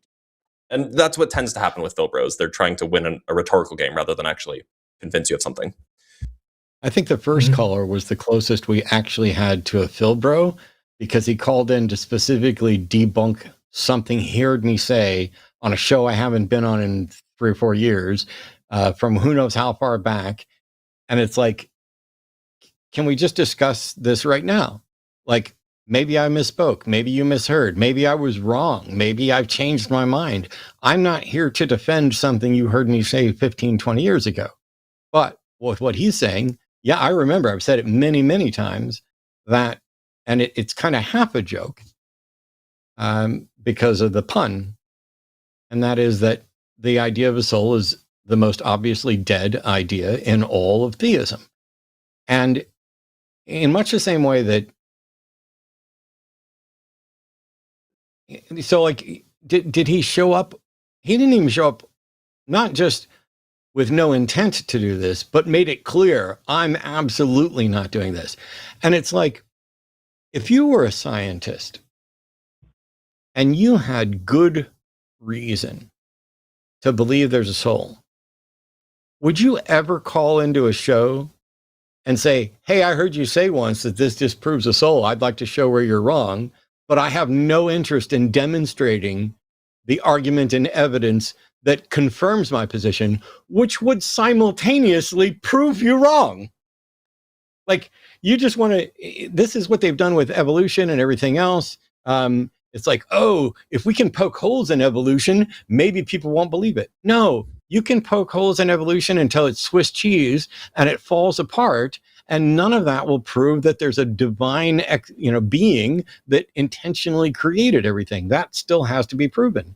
But if you proved that divine being, you wouldn't have to poke holes in evolution. It would be destroyed by that divine being saying, nope, that's not how I did it. Mm-hmm. That's the Phil Bro. Yeah. Okay, thank you. So it's not about if I come with an argument and I refer to like identity properties, that doesn't automatically put me in the Phil Bro bucket. It does if you're winning the argument. You will be called a Phil Bro. Look, if you make a philosophical argument and it's actually sound, your opponent will call you a Phil Bro. Like, I'm sorry, okay, that's just what'll happen. True.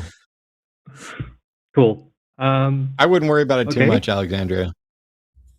Okay, cool. Because I like being precise, and then because like I totally genuinely have sometimes a question of what do you mean by believe, and then I'm like, well, now I just sound like Jordan Peterson, but like it's important. I don't want to.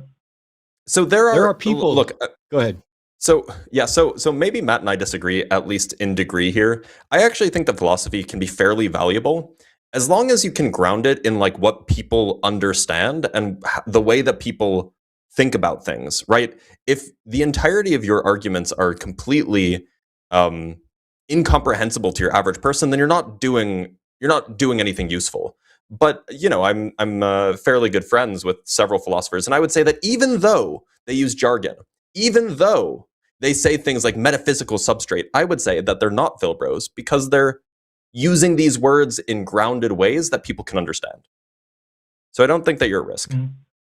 I'm a huge fan of philosophy stuff, and a good chunk of what I spend time on are things like epistemology and the evolutionary argument for against natural selection. And we were getting ready to take a call. We may be taking a call here in just a minute on the Kalam cosmological argument. The only people that I have an objection to being Phil Bros are the ones that are doing it to avoid meeting their burden of proof and trying to sound as if they have a better understanding and more to falsely present some sort of gravitas for something that is actually vapid. So you mean Thomists and precepts, right? They're in there. Like precepts, I've had a lot of fun with precepts over the years, but if it becomes clear, I changed the way I deal with it. Because if they're going to do a presuppositional argument, it is a waste of time because you're presupposing the very thing that we're talking about. You're just saying it's necessarily the case that God needs to exist to be a grounding for logic or morality or reason or whatever else. And you haven't made the case. If you could actually make the case that this is a requirement, like a God is a requirement for us to be able to trust our faculties, then the answer would be either God exists and we can trust our faculties, or God does not exist and we can't trust our faculties. But trust our faculties, which you'll see in the video that I put up, is another cheat phrase, because what they really mean is absolute certainty. And certainty, I don't think is, not only am I convinced it's not required, I don't think it's possible, and I don't think it's particularly relevant, because I can tell within the limits of the framework how reliable something is. This is why we can, if you say you saw an invisible pink unicorn come strolling into my living room and all of us are sitting around there and you're the only one that sees, then the first thing we need to do is figure out, can you demonstrate this to anybody else? And then is it more probable that you're actually seeing something none of the rest of us see? And you move along those lines. And at some point, you either say, I don't know, which is almost always the right answer for most of this stuff. And people are so terrified of saying it. But I don't know is the only answer that allows you to go find out. Mm. Sure. Yeah. Anyway, enough sermonizing. Excuse me? Oh, I was just calling myself out for sermonizing. Oh, no, I like it. It like your vid on Rocky Picture Horror Show and Cults. It was a fun watch. Thank you. I had fun with that. How much time do I still have? Because I want to be respectful of the other callers. I'd like to get on another caller fairly quickly, so let's do like a minute. Okay, cool. Do you have any feedback to improve my calls?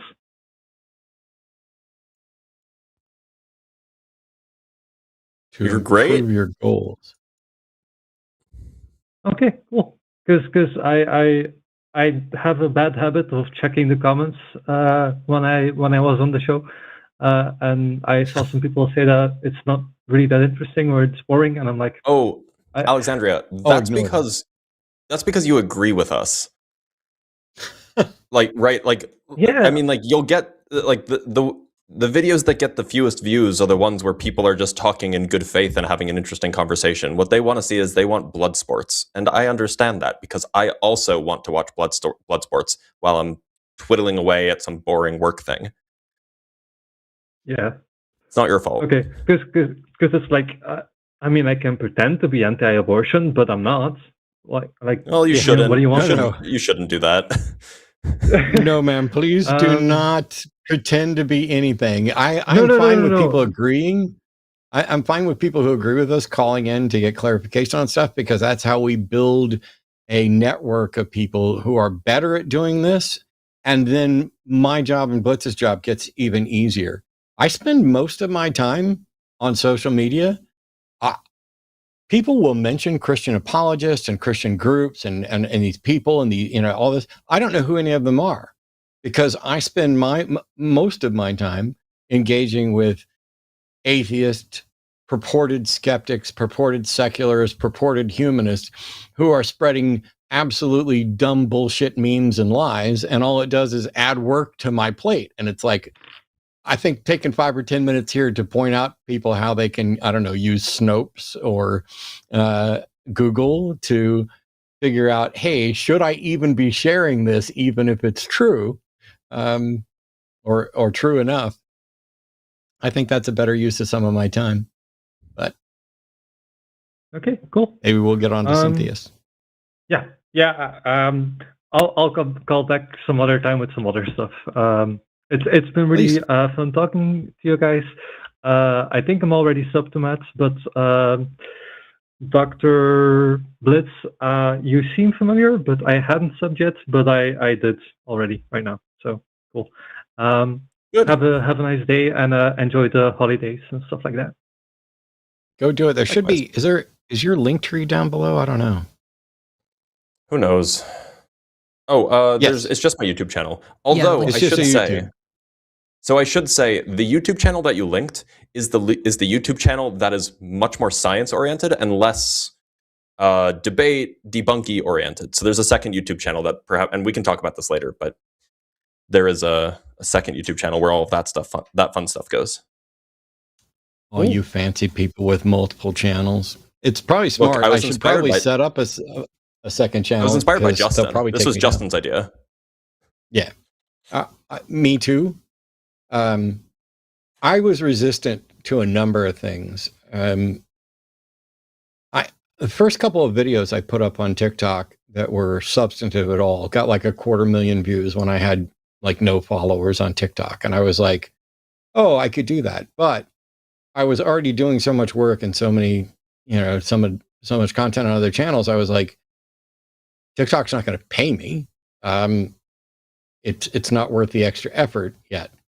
But now we're going to revamp a lot of that. You guys will see me absolutely copying Justin and Blitz and all these other guys, because I think we need about as many voices out there doing this as we can, if for no other reason than we are outnumbered massively.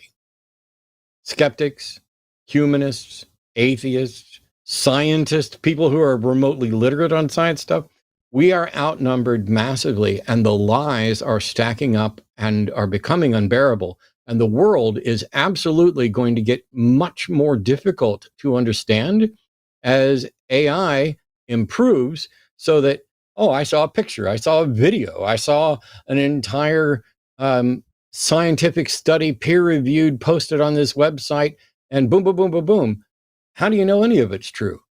I mean, Trump's getting ready to go live here in about 13 minutes.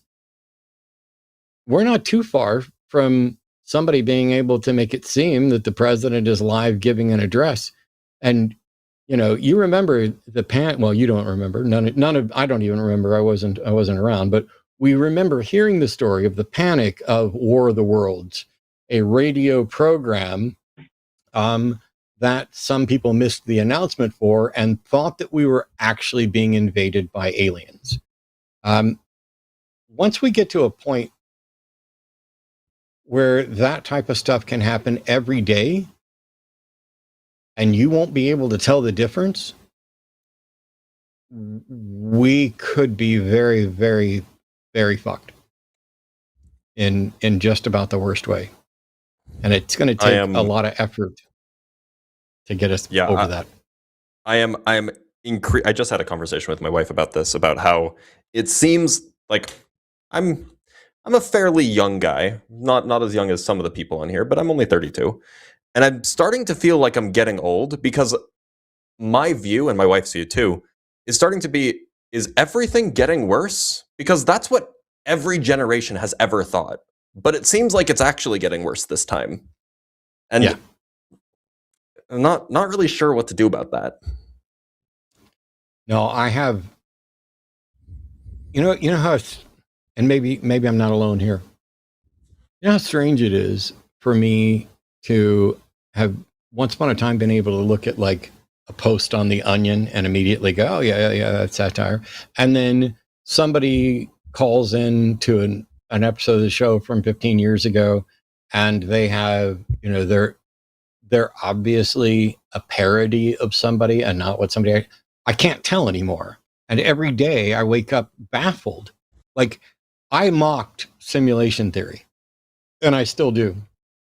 My neophyte understanding is that it's probably not even possible, but I certainly don't know how it's testable or identifiable.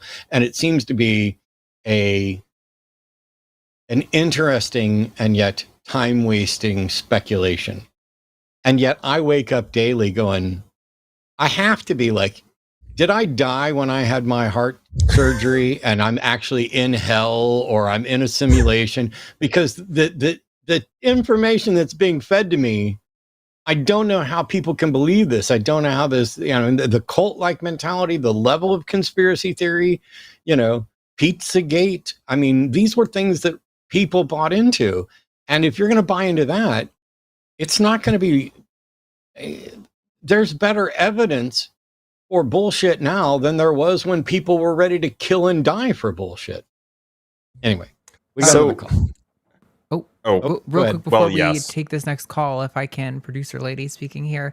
We're going to take super chats after this. We don't have a ton of super chats right now, so get those super chats in while you can so we can get to those. Do we want to move the super chat threshold down to $5 for people tonight? Yep, let's do it. Christmas present for this week and next week. We're going to read all the super chats over $5. So get them in. And here's your chance. You might get the chance again next week. We'll see. But here's your chance to get your physics question in. Hey, maybe one of you can ask the question that I was going to ask, which is, is string theory falsifiable? Also, if people could hit the like button while you're here, we had a show for, we got majority theists, which feels like a rarity sometimes these days. So if you appreciated the show, you like Dr. Blitz, please hit that like button and check out his channel links in the description below. Thank you guys so much. And if you didn't like it and you hated me, hit the down arrow. I'll take it. So, all right, I was just gonna comment that if you don't know, Matt, I don't know how much you've watched, and people who have never seen me before, I actually talk with flat earthers quite regularly. About once a week, I talk to a dozen or something like this flat earthers in front of an audience of around 1,000 or so. And it is inconceivable how difficult it is to tell the difference between a troll and somebody who genuinely believes it. And I say this because you would hope that everybody who calls in is a troll. But this is absolutely not the case, as is evidenced by, there's a study, a survey of some kind that was conducted a few years ago that shows that a full 10% of Americans think the Earth is flat, which is shocking. And it gives me the heebie-jeebies just thinking about it. So, yeah, it is nigh incomprehensible as to how bad things are getting, and it's only going to get worse. So, and they took some of them. They took some of them to Antarctica. Yeah. Based on a testable observation that they tested and observed. And I know one of them changed his mind. I don't know permanently, but one of them did. But several of the other ones doubled down, tripled down, started talking about how it might have been faked or whatever. And I'm like, if you cannot trust your own senses being there directly, how could you ever trust video footage of it or a live stream of it? I mean,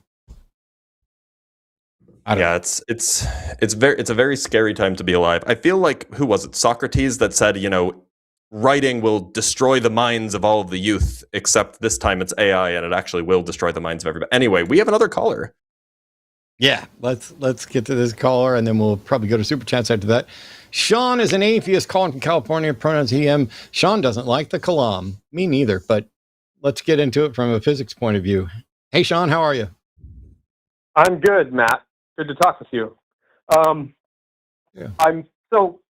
not convinced by the Kalam argument. I've always thought it was sort of easily dismissed as almost uninteresting. Basically because, and I'm not an expert at it, but it basically argues to, you're going back in time until we get to a point where we don't understand the physics. And so at that point, there's no reason to continue the argument. We don't understand, that's the answer. I guess one of the arguments is, well, there's an infinite regress, right? Time, if the universe doesn't have a beginning, then time has to keep going. And I wanted to, I saw you have a physicist on. Sorry, I don't remember your name off the top of my head. I'm on the phone here. Dr. Blitz. But I saw you had a physicist. I'm like, this will be an interesting conversation, hopefully. I guess it comes down to, I think you could have a beginning to our universe that's still a finite time.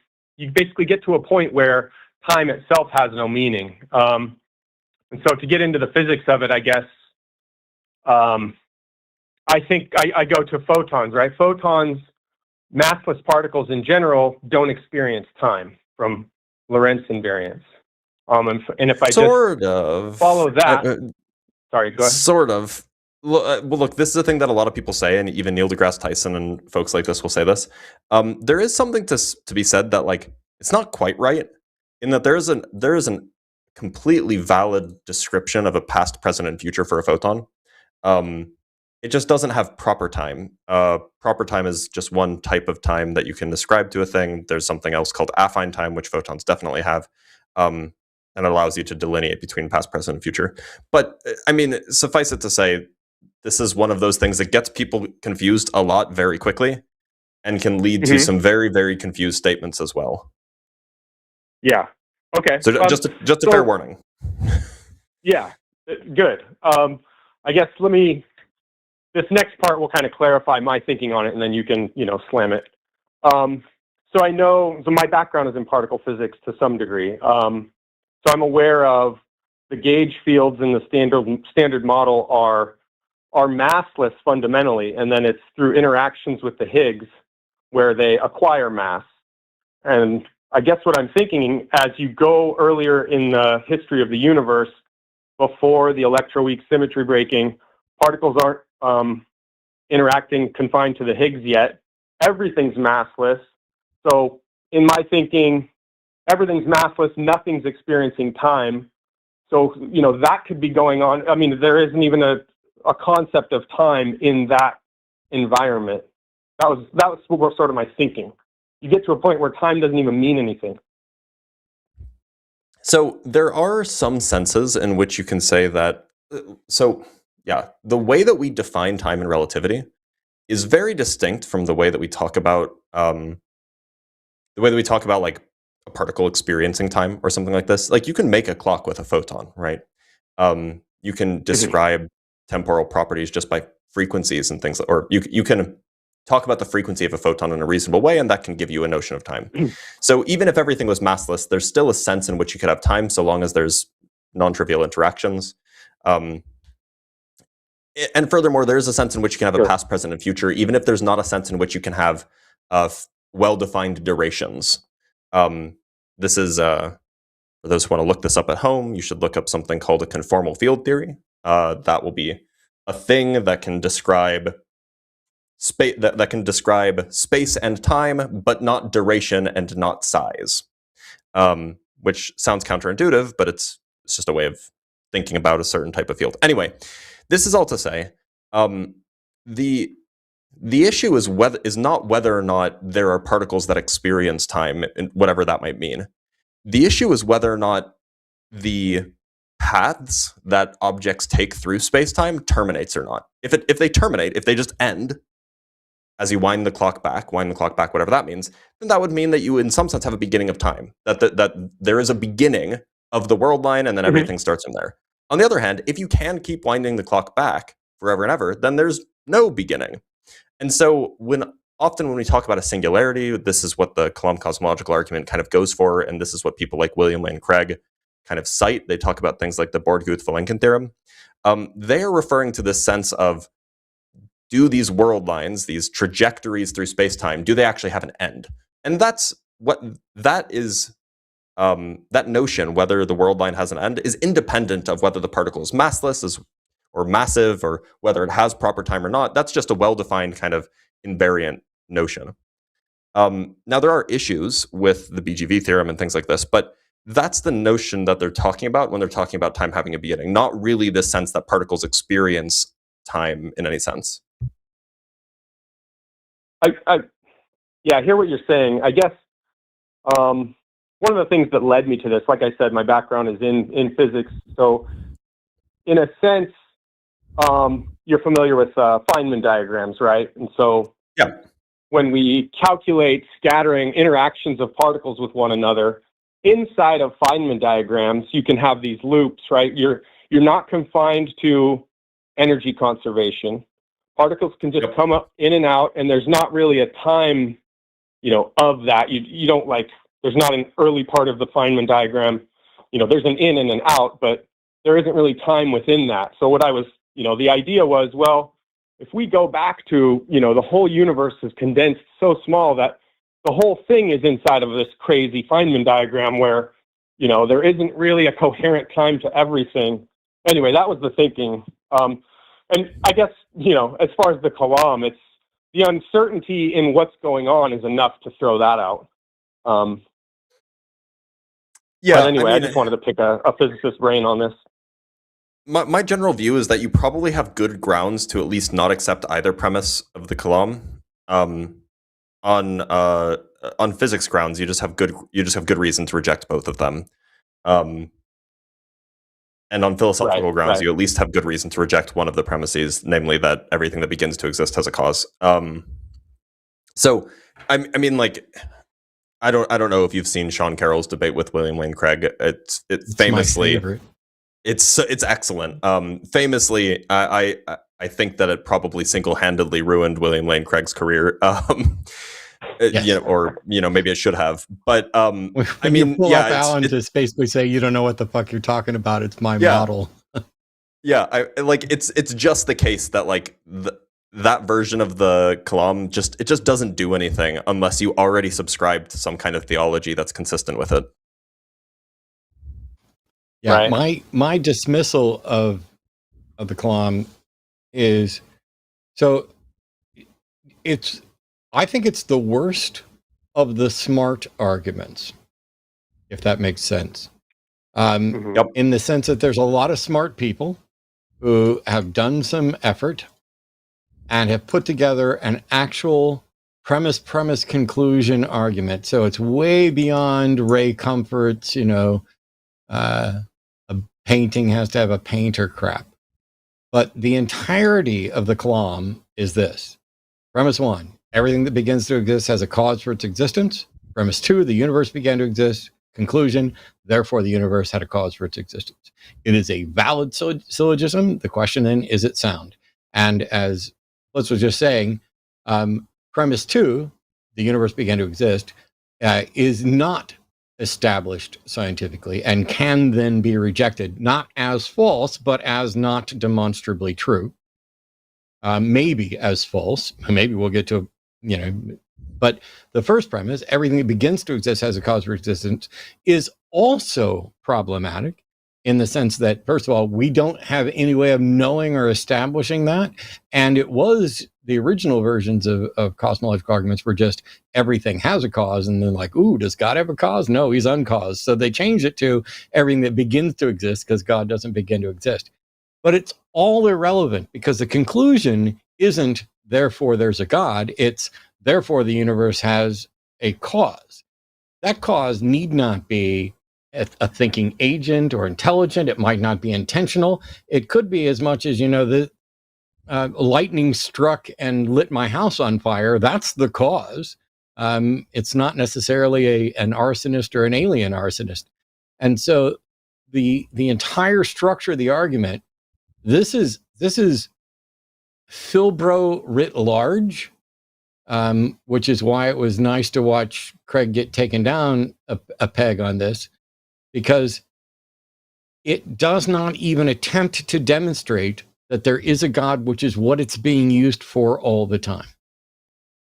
Well, and I mean, to be fair, typically, and at least this is the stated goal, is that you get through the first stage of the Kalam, and then if you grant the first stage of the Kalam, then allegedly someone will go on to prove that cause must be God, and it must be the Christian God that, sacrificed himself to himself because he sinned against himself, and all of that stuff. Allegedly, that's what happens, but I've never seen it work. There is something to be said, by the way, about the first premise, though, that everything that begins to exist has a cause. This premise is doing so much. The words that are used in this premise does so much heavy lifting, because we talk about things beginning to exist, and there are two different notions that are being conflated here. We talk about chairs begin to exist when they're assembled out of wood. And that's a very different kind of begin to exist than there was nothing and then there was something, right? One is kind of ex nihilo and the other one is not ex nihilo. And it's not clear at all that we've ever seen any examples of a thing genuinely beginning to exist rather than just being rearranged. So it's not clear that we have any reason to have any suspicions about whether or not things that truly began to exist have a cause. Furthermore, I'm not even sure if it makes sense to say that time can have a cause, because as far as I'm concerned, time is kind of required for cause and effect to exist. So there's just a lot of problems with the first premise that just kind of smuggle in so much baggage, so much philosophical baggage that is just not consistent with the way that we talk about these things in physics. It's very important that people sorry, this will be quick. It's very important that people really grasp the significance of syllogisms and fallacies, because if an argument is fallacious, that does not mean the conclusion is false, but it means no one can reasonably accept the conclusion on that ground. And so it doesn't matter if they go on to make 23 arguments to show how the cause is actually Jesus. This thing is flawed from the first two premises right at the outset. And so until they come up with something better, everything that is derived from that is fruit of the poisonous tree.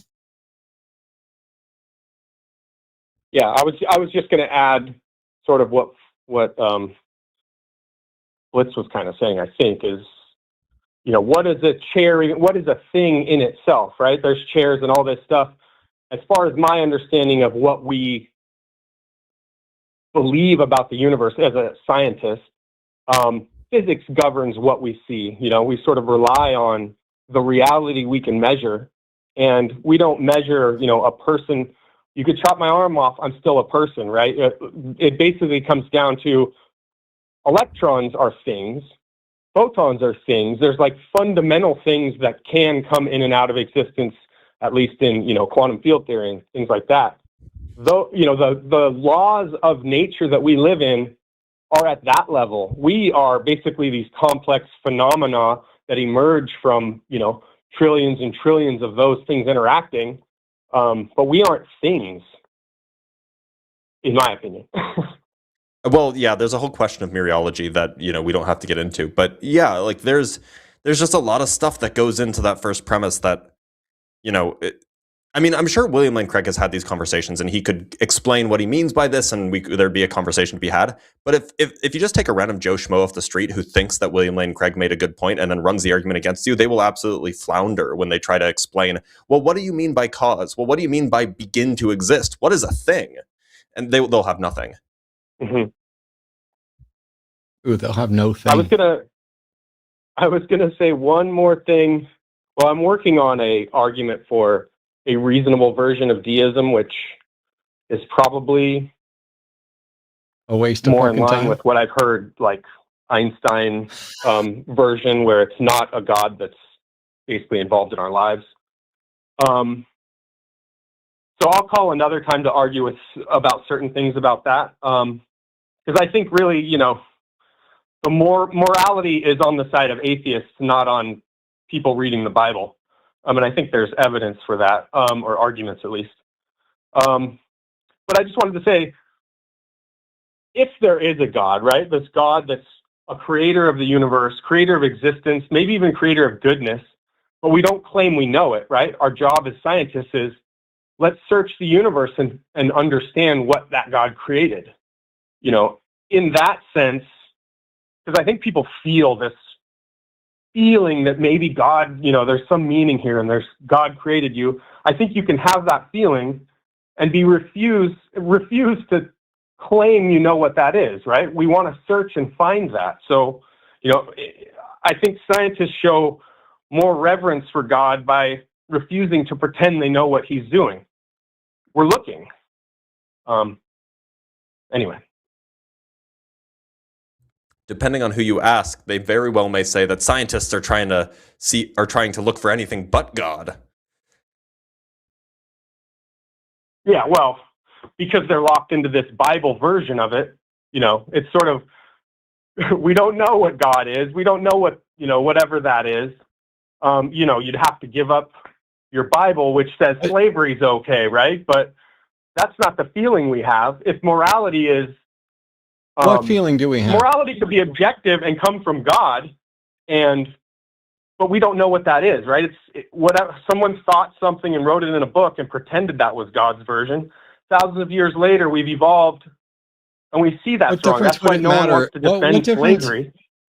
What difference would it matter if there is a God, and what do we do if that God disagrees with secular humanism on what a moral position is? Who's right?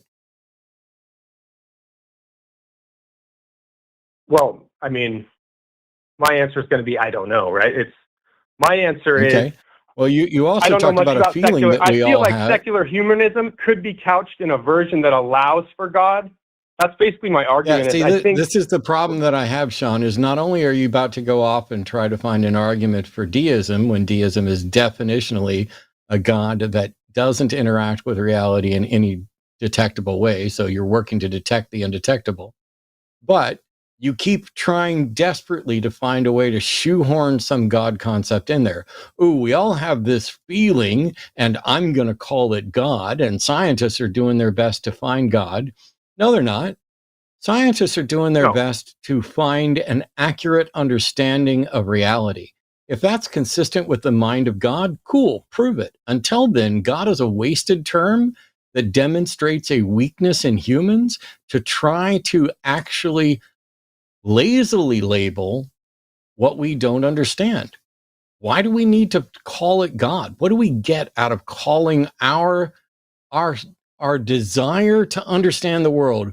What benefit is there to calling it God? the benefit is you get people who are intellectually lazier probably than you or less experienced in thinking about these things, but who have that feeling that killing babies is wrong. And you don't need to have this philosophical understanding that killing babies is wrong to feel like that's wrong. Yeah, right? That took a weird turn because none of us were talking about anything like that. I was talking about the feeling of wanting to understand reality, and instead you went to killing babies is wrong. Well, okay, let me explain why. So going back to understanding reality, I think it's exactly... You also basically made the argument that we need to couch it in God terms because that's the only thing that some people will accept. And I find that to be lazy and weak as well. I did not say we need to couch it in God terms. You said that was the benefit. You said the benefit to putting it in God terms is that the people who are more intellectually lazy than I might be might find that appealing. I would rather appeal to people without fantasy whenever possible. By the way, Sean, your point is very much in alignment with Marx's understanding of religion. Which based Marx, but setting that aside, I think that we should strive to be better. Yeah, as far as the understanding of the universe, all I'm saying is there's room to say God is the thing, whatever that is, that made the universe we're in, and that's it. So if we, measure properties of a certain material. No, there's always room for God. There's room for us to stick God in anywhere. What is the fucking point? What is the justification? Because from my point of view, when you stick God in there, you provide cover for all the people who are using God in the other way. What do we get? All it does is prop up that there is some notion of God out there that is good or true or useful. And I don't think that's true. So that's what prompted the pivot to the morality comment. Because I think there's a path there to allow people to accept atheism. I'm atheist. I don't, believe there's a God. I certainly don't believe there's evidence for a God, but I still have this feeling in me, like if God did show up in my backyard and said killing babies is good, I wouldn't feel like it's good, right? I have this feeling in me that a lot of people have, I think. I've heard people call in and, they think they feel evil, right? I don't believe in evil. But people have this feeling, and I think there's a way to bring them to atheism. Okay, Sean, sorry. I don't give a fuck what your view is on strategy. If it's going to be one that advocates for using religious language to try to ease people away from religion because you think that's going to be more effective. If you think it's going to be more effective, go ye therefore unto the world and do it. I don't think that's quite fair for what I'm doing. I'm not saying, I'm basically saying I don't know if there's a God. No. If you want to believe there's a God, you can't. Stop, there's Sean. a way to Sean, believe in God in a reasonable way. Sean, stop. You just got done saying that you made an argument that you think it's strategically useful to use the God label in order to get the people who aren't willing to necessarily think in terms that would get them to recognize the truth, to manipulate them for it. And then when I call you out on it, you're like, no, I'm just saying that there's a possibility. Well, I don't know that there's a possibility. What is it? Yeah. When you say, I don't know that there's my understanding of your atheism is you don't know if there's a God or not. I have no idea if there is a God. Right. So some people feel like there's a God. I don't give a fuck. Do you think that I'm unaware that people feel like there's a God, especially as I'm somebody who used to feel that there's a God? What I'm asking is, why would you use a term as somebody who does not believe in a God in order to prop up things that are not God? Our desire to understand reality is not fucking God. Well, you're saying it's not. I'm saying I don't know what it is. I have this feeling like you have. I don't give a fuck. I'm talking to a theist who has this feeling about evil. Well, I have a feeling also, but I don't need to couch that on some pretend belief in a God. Wow, you just literally flipped to my fucking position right here after all that. That you don't need to couch it in the terms of that God. Thank you for coming around, Sean. When you get your argument for deism, give me a call. I haven't changed my opinion about it. I don't know. I guess you just didn't understand what I was what you just said. You literally just changed what you said to agree with me. No, the point I'm saying is you don't have to couch it in God, but you can and still get away from the Bible. Listen, I'm about to drop a motherfucker if you do this one more time. I know that you can. I'm asking why you should. Because I don't think you should. Either make a case for why you should or fuck off. Why you should is because before I got called onto this discussion, you guys were talking about how the world is fucked. Year by year, it's getting more fucked because people are sitting in their cars feeling like certain things are evil, and you reject that feeling right off. Rather than, no, I don't. You can feel that way. No, I don't. No, I don't. I just don't call it God. People have moral intuitions. Some of them are going to be in alignment with our best understanding of morals. Some of them are not. The fact that people feel a certain way is irrelevant to what it is. And it doesn't mean that they necessarily have a good argument or position for it. Why prop up a position for which they don't have a good argument by giving it a label that's not a good argument? I think it allows for the argument that morality could be, I'm not saying it is, but it could be objective. By the way, there are objective arguments that are consistent with, there are objective arguments for morality that are consistent with atheism.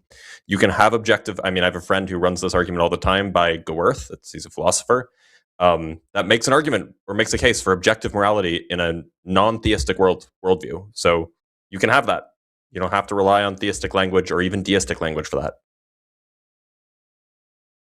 Okay, yeah, I'm not familiar with that. I don't know if it relies on some sort of, the result of evolution determines it, or?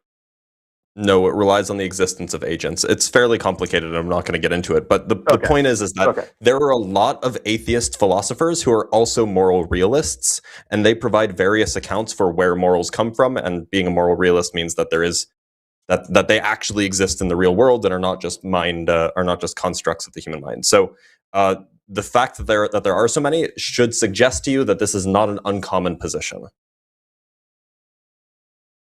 But what it feels like is that you're willing to call it God, say it might be God, to give that extra inch in part because you can't think of anything better, not because it's actually good, not because you can make a case for why it should be that way, but because you can't think of anything better. Like you didn't know that there are atheist moral realists. But also, what's wrong with just simply advocating for whatever your moral position is, be it a moral realist position where there's objective foundations or a subjective compatibilist, or consequentialist view, where there are foundational premises that anybody could understand that are tied to the quality of life, and then there are non-subjective evaluations of the consequences of actions with respect to those goals.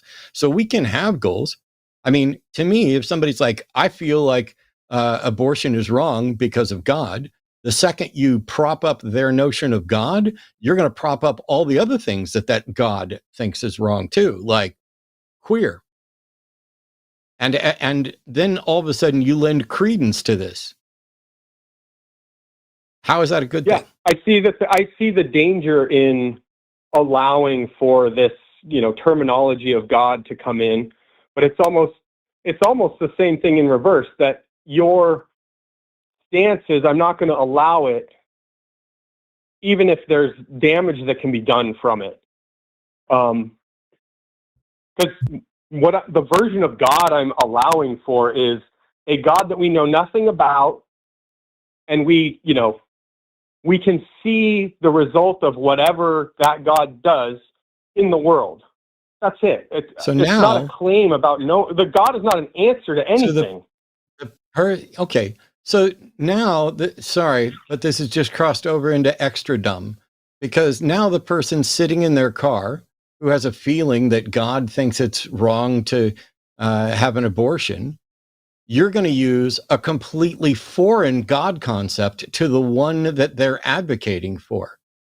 Oh, what if it's God? The God you're talking about is unrecognizable to fundamentalist Christians. You're not only not accomplishing anything. Agree. You're not only not accomplishing anything.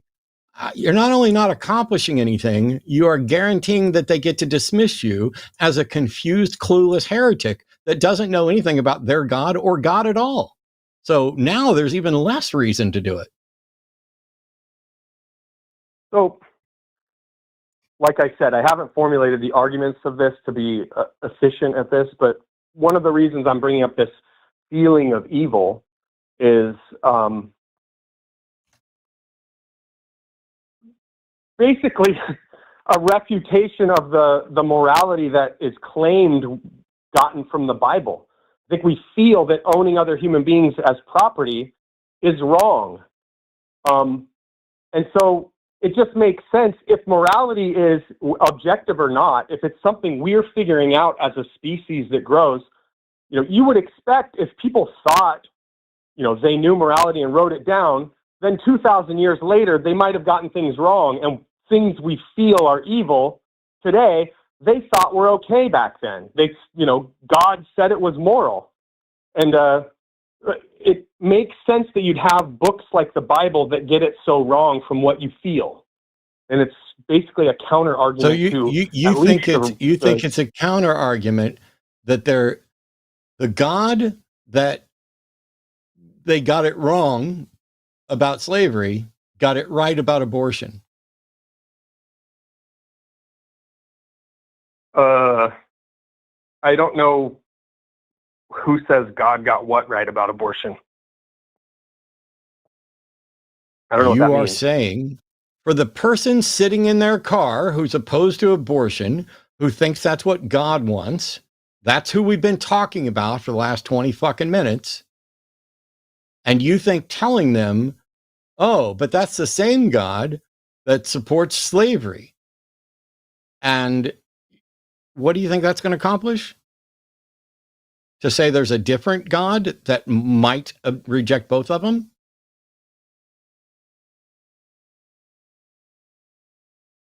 No, I guess I don't like the appeal to God as the answer for morality. We don't know. Even if God defined morality, we don't know that. We're searching for it. It just seems and like that's what you're improving doing. over time. That's why we don't allow slavery, because we've gotten better. I don't know about abortion. I mean, people are going to feel the way they feel. I don't think you can argue them out of that. I absolutely think you can, because I've done it. That's good. So maybe this is entirely a you lack imagination and information about what other options are available. So instead of suggesting that, hey, we should maybe try and use a watered down version of their God, which isn't going to be successful or recognizable and is going to get you dismissed. I mean, I could put on my fake, yeah, not, or not the real that. hat. Well, I mean, my position is, God in the sense of the thing we feel that might have created the universe. You know, you look at the James Webb Telescope images. I don't feel that there's a thing that created the universe. And by the way, now you've switched to, by God, you mean the thing we feel created the universe, which has nothing to do with morality by any necessity.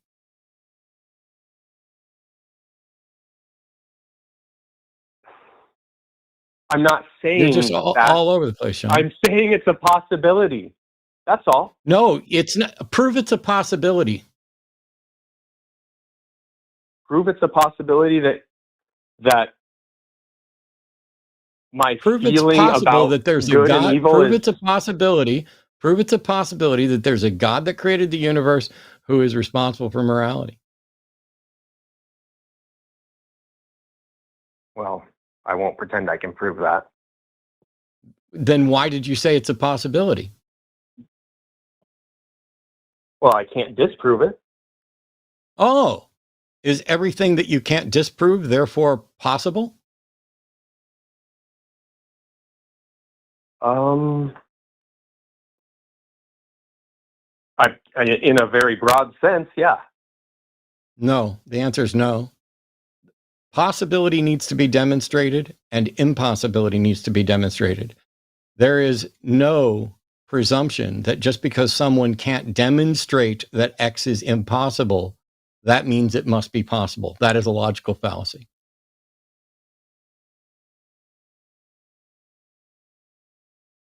Okay, maybe I have to think about that more. I'm certainly not saying it's the way it is, right? I'm not saying... You did say it's the way it is. I'm saying it's possible. I don't have an argument. No, that you're says you're saying it's possible is the way it is, and you can't demonstrate that it's possible.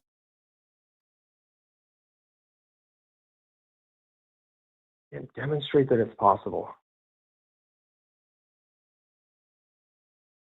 I don't know why that's a sticking point. You just admitted you can't. I'm trying to think through if it makes sense. You declared X was possible, and when I asked what's the demonstration that X is possible, you admitted that your only justification was that you can't show that it's not possible.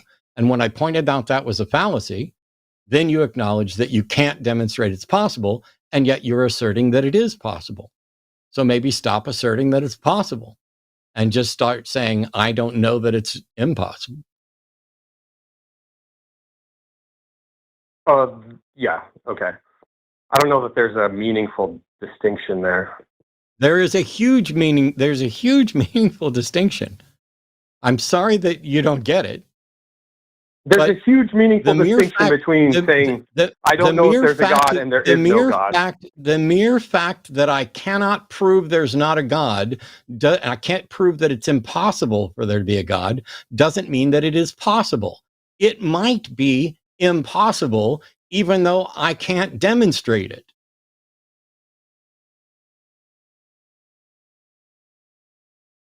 You got to learn to say, I don't know. Is it possible that a God exists? The answer is, I don't know.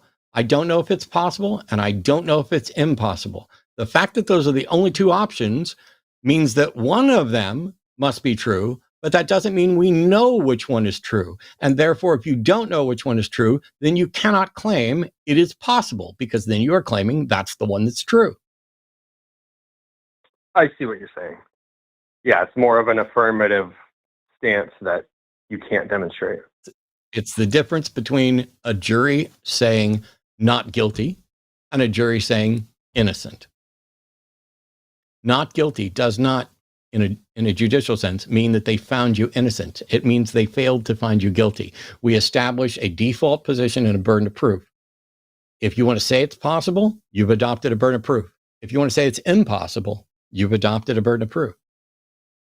So the fact that we know it's one or the other doesn't mean we know which it is, and whoever asserts one has adopted a burden of proof.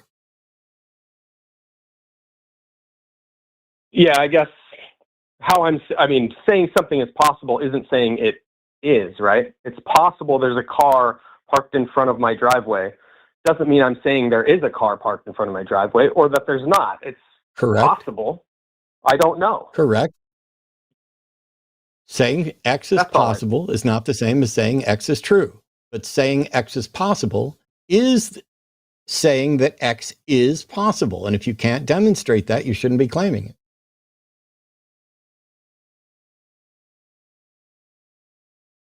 Yeah, I understand that. Okay.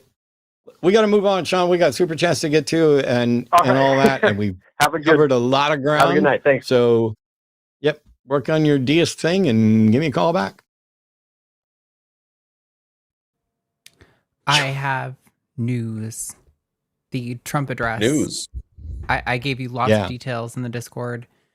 Fortunately, it was very uneventful and boring and could be summarized by him glazing his own holes for 20 minutes straight. So there was no scary, dramatic announcements that have implications for everyone. It was just him trying to beg the American people to stop saying the economy's bad and that he's doing a bad job, because he's actually doing a good job and everything's the Democrats' fault and everything's Biden's fault. There were a few highlights, but there's nothing really worth mentioning, to be completely honest. Yeah, that sounds about right. So I think my first prediction sounds like it came true, where I said there would be a lot of bragging and a bunch of claims about the economy that would be either false or not relevant to the actual economic status. He mentioned Venezuela? Not really, no. It was all about the economy. The two big things were that he announced TrumpRx.com, which is some way that he's using to try to offset the increase in costs of premiums raising, which, by the way, he said are the Democrats' fault, not the Republicans. He made really sure to hammer home on that one.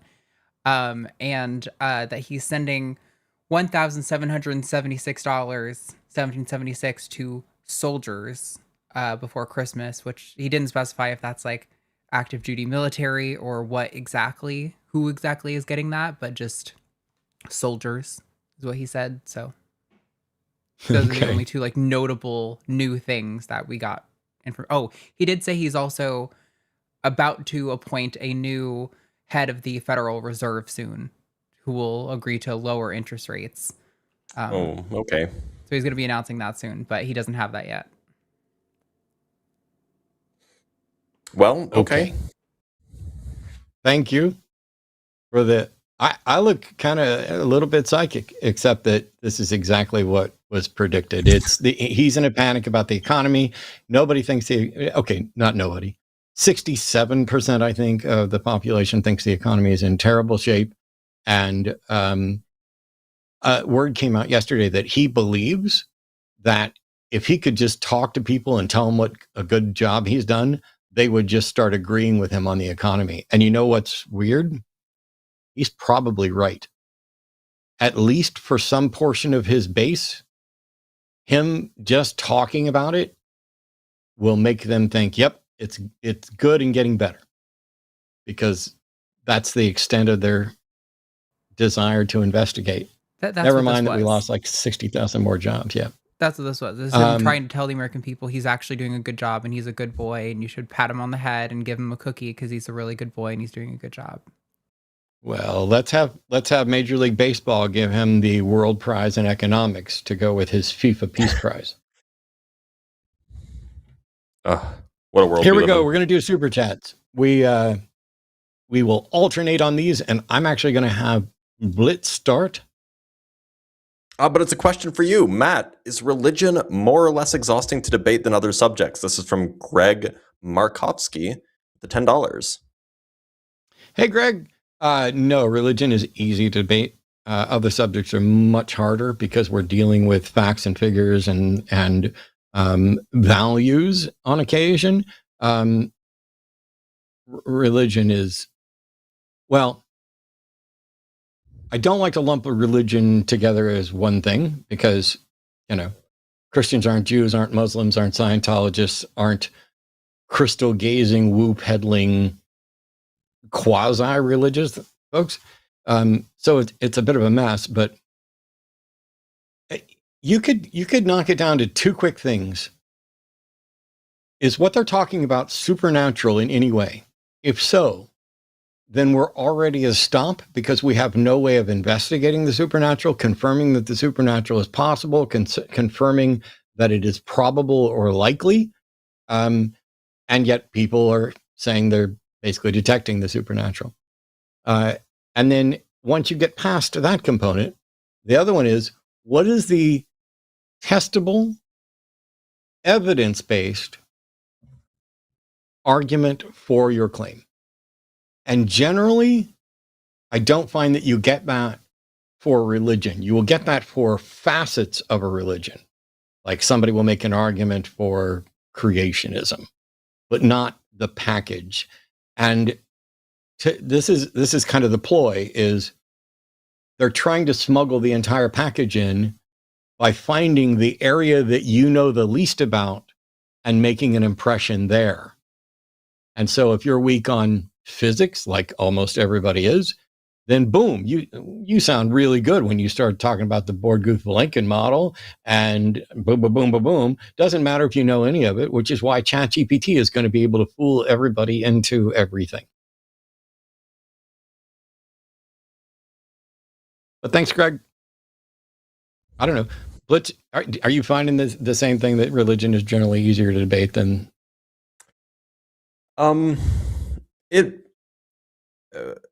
Yes, with the exception of there are two kinds of religious debates that I find. They're the kind of philosophy-ish, kind of like low-hanging religion debates, and those are very, very easy, and they can also be fairly fun from my perspective. And then there's the debates where, exactly as you said, somebody just finds the subject matter that you're weak at, and they happen to be strong at it. Like, I'm not particularly strong on biology. If you ask me something about protease, linkage chain, blah, blah, blah, I'll just be like, yeah, I'll just go ask Forrest. And he'll explain to me what's going on. But because like in those cases, it's really hard to say anything meaningful if you don't actually know what you're talking about. And the humble thing to do is to not make it up. It's just to be like, yeah, I don't know. You'll have to go talk to somebody who knows more about biology than me, or something along those lines. And that's frustrating. It's shocking. It is. Like, I'm self-taught, don't have a degree in anything, and don't claim to be an expert in anything. But the number of fields that I have to have at least a passable, functional, working knowledge of just to engage with Philbros and presups and evidentialist apologists and flat earthers and anti-vaxxers, and just, it's a good thing that I am an absolutely obsessive learner, or I would absolutely suck at this, and I'm already pretty bad. Yeah, I mean, like, I'm very, very happy to learn about a lot of things. I find biology incessantly boring. And so I have a hard time just like digging into, like, I don't care about your ATP, CNO, blah, blah, blah. I don't care about any of that. I just find it wildly boring. Sorry, Forrest. Sorry, everybody who's a biologist. I think I heard Arden sigh. Oh, Arden, are you a biologist? No, I don't know why I would be sighing. What? Oh, okay. I thought I heard that, and I thought it's like, Arden and I are mad scientists in the field of genetics, but only because we keep and breed reptiles. We've got Fair. 30 species of reptiles here, and so the process of understanding genetics and combinations and what's heritable and what's not. It's not. We're not actually doing science. We're making use of science that other people have discovered. You're doing Mendelian stuff, which is but valuable. It's so there are a few days that are better than when eggs hatch and you see what you got. I can imagine. We get a clutch of like 6 or 8 snakes, and either they'll start hatching out on their own or we'll cut them after 56 days. And there's a handful of babies in the rack right behind me, and they're from the same clutch, and they are very distinct. And one of them is one of Arden's all-time favorites. And it's when you cut that and you see that, and you're like, that is different from everything that we thought we were expecting, and yet it makes perfect sense given the genes that we know are in there. We just didn't know it was going to look like that. God, it's so fun, but it's not biology. I use a calculator. I don't want to do Punnett squares. $5 from Meg 801. Thank you so much, Meg. 900 of us watching and barely more than 200 likes. Let's get some theist attention. That's right. Now we're at 591 likes. I see 602. I see that. You see 602? See, mine hasn't updated in a while. We have $10 from Bob-tailed Trucker. Thank you so much, Bob. Have you liked the stream yet? Well, actually, awkwardly enough, I hadn't yet, but I just did.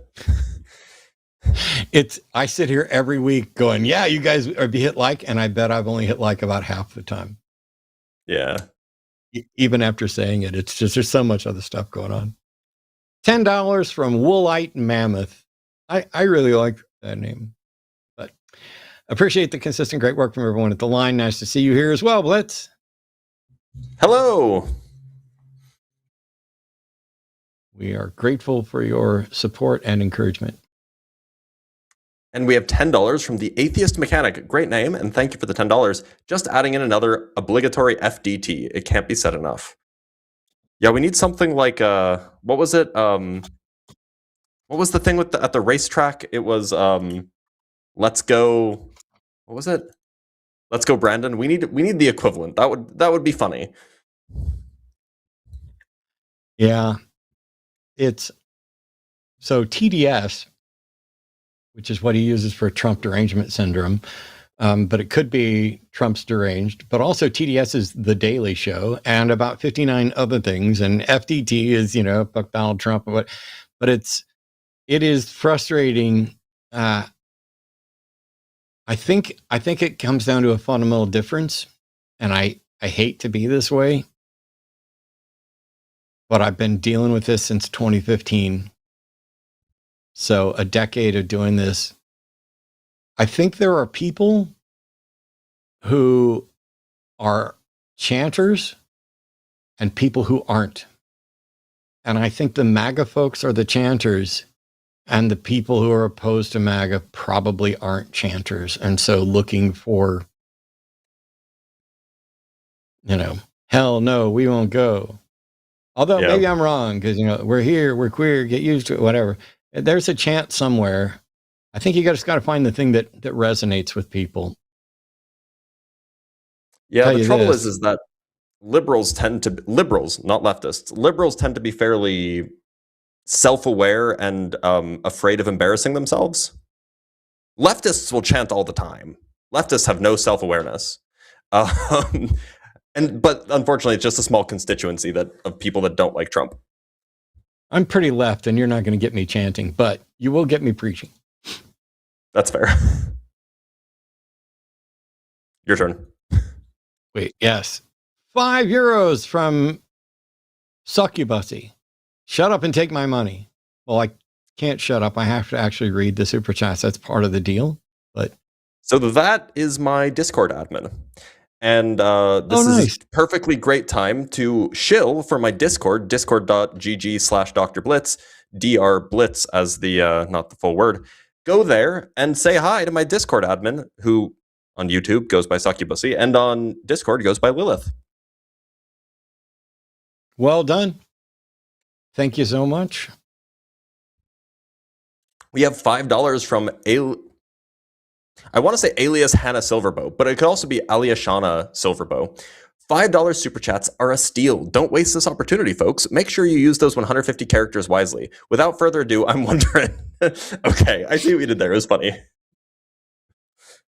I've always gone with Aliashana, and I never saw alias Hannah, and so now I've never been corrected. So now I have to know if I got it wrong, because alias Hannah would also be really cool. Although I would think the H might be capitalized. Who knows? Yeah. $10 from Steve Alexander 1041. Matt, hearing you say go fuck yourself, Tim, this evening made my night. These assholes keep announcing how awful they are, and only reasonable is to reject them entirely. Thank you. Once upon a time, I hate many of the things about what this world has turned me into over the last 10 years. There are things I'm happy to say now, not happy to say. I am willing and eager to say, but not happy about, that you wouldn't have caught me saying at all 10 years ago. And it's just because I know that there's this desensitization argument. I'm going to stay away from it and just say it's wild when somebody calls in to say, ooh, I understand why Trump said that, as if the rest of us didn't. What we're saying is that's not how we'd like our president to act, even if we know there are other people that are going to act that way. How many presidents have consistently and repeatedly, publicly posted mockery of their enemies and glee on behalf of harm done to their enemies, and mobilized the legal system against, perceived enemies? Even when the courts keep shooting it down, it's like, oh, this is revenge. This isn't real. It is. Once again, we're back to, I wake up every day in a world that I just have a harder and harder time believing is real.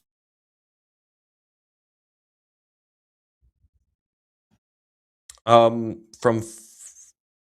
$5 Australian from Melider, the horrific shooting in Bondi Beach that killed 15 people. They attacked Jews, and the media is using it to make criticism of Israel as anti-Semitic.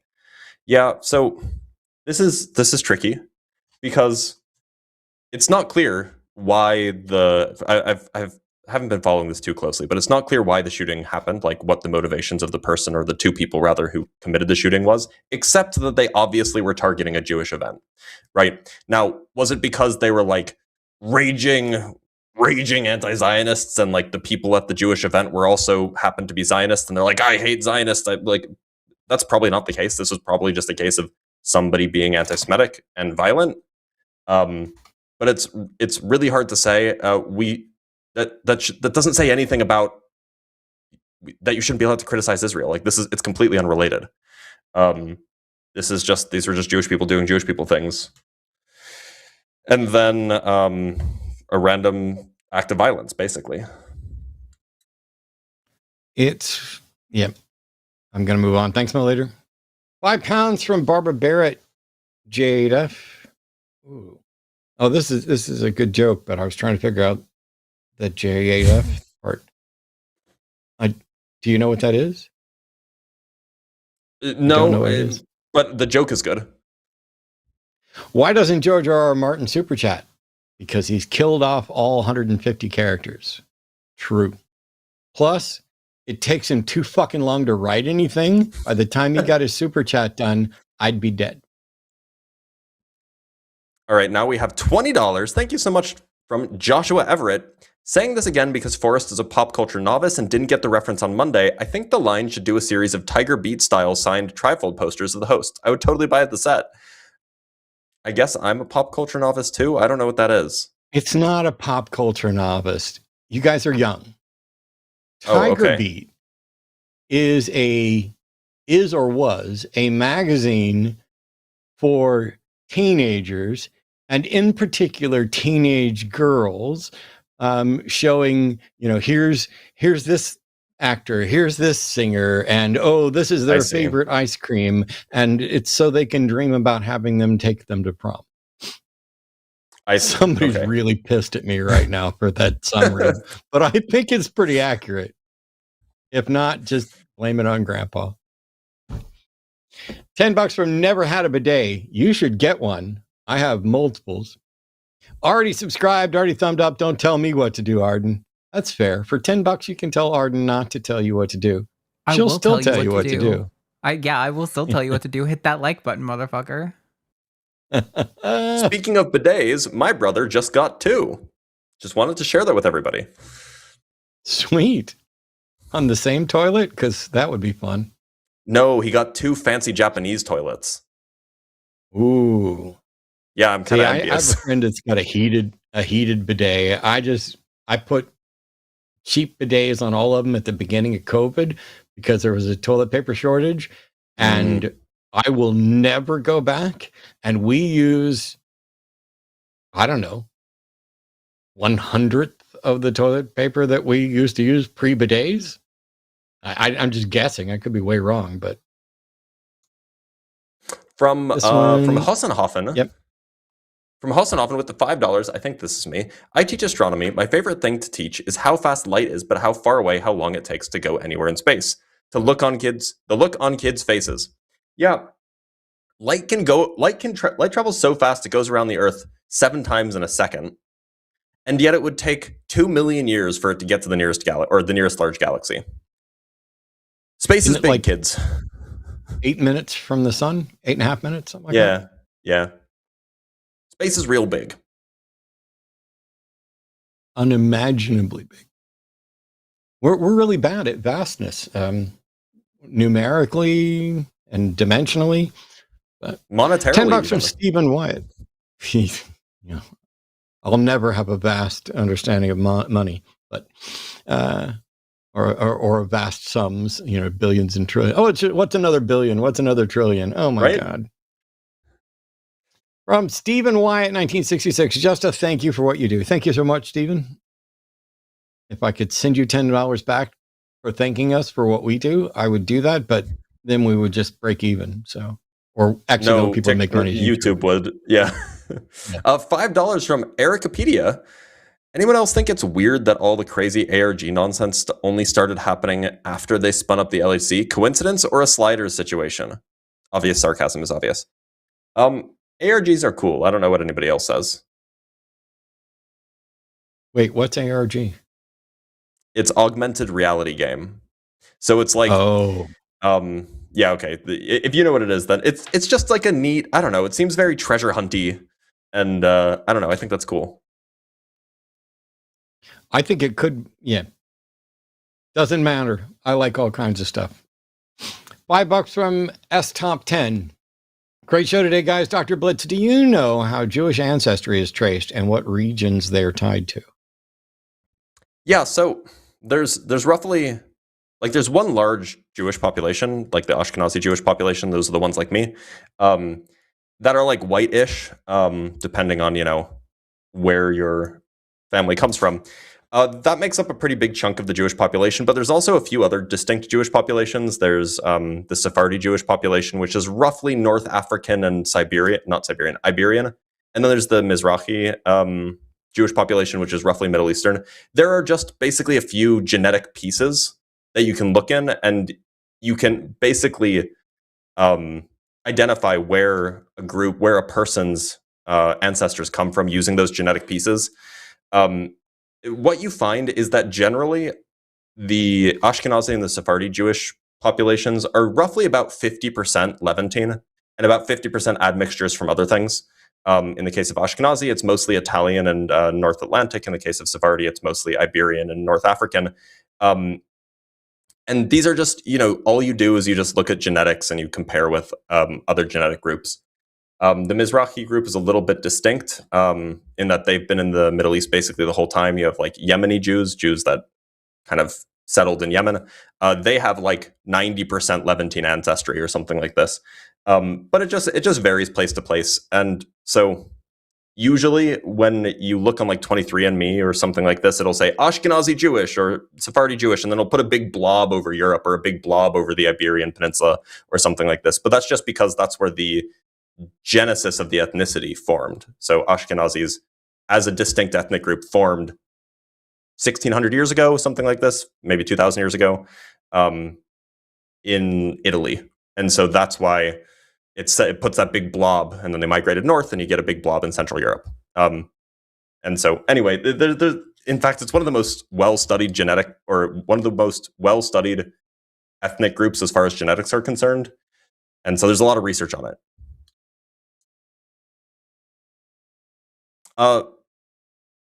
We have $5 from Pibblepunk. Thank you, Pibblepunk. The brazenness of the dishonesty has to be reaching critical mass soon, right? Right? I've been saying that for a decade. Yeah. It is one of the reasons why I'm so... There are things that I thought I understood about the way the world works and the way the world should work that are simply not working. Like, you would think that pointing out, hey, this argument's fallacious, you've got to come up with something else. Hey, we need evidence for this.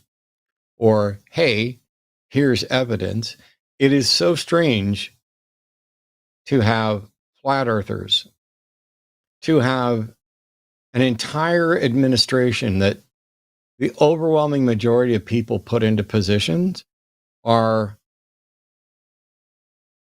not just unqualified, but woefully unqualified. Fox News hosts with little to no background in a particular area. And to me, it looks like the only thing being selected for is loyalty to the person, the office, and the administration, instead of loyalty to the Constitution and the people. And to the extent that we should be rewarding loyalty at all, it should be to the Constitution and to the people that it's supposed to be protecting. We've thrown out due process. We have an absolute woo-peddling lunatic in charge of Health and Human Services. Measles cases are on the rise. This is something that shouldn't be political. This is something that shouldn't be partisan. This is just a fucking fact. We went from having almost no measles cases to like almost 2,000. And people are like, oh, 2,000 is not that many. It's a 14,000% increase over what we had previously. How is that not worth considering? And that's in the first year of doing this. What happens when a number of diseases that we had beaten resurge, and we don't have the mechanisms? The next epidemic, the next global pandemic, could be the last. We've sacrificed herd immunity and any number of things.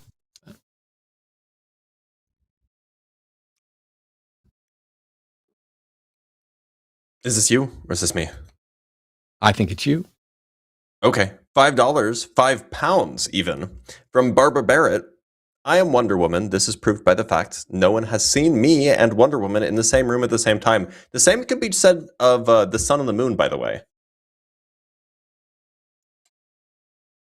Ooh, I have seen the sun and the moon at the same time, though. That was just a reflection of the moon that you were seeing from the back of the sun is the back of the moon, or vice versa.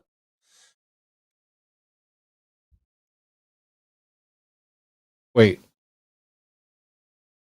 I got distracted. Am I missing something? Because I've seen the sun and the moon in the sky at the same time. Right, but see, the sun and the moon is the back of the sun. So when you saw the moon at the same time as the sun, it was just a reflection of the back of the sun off of the firmament. And that's how you were seeing the moon. How could it reflect the back of the firmament on the opposite side, back of the sun on the opposite side of the sky? Don't ask questions. It says it in the Bible. Okay.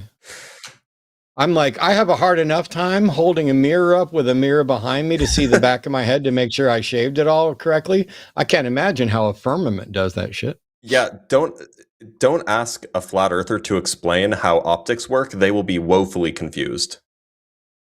Yes.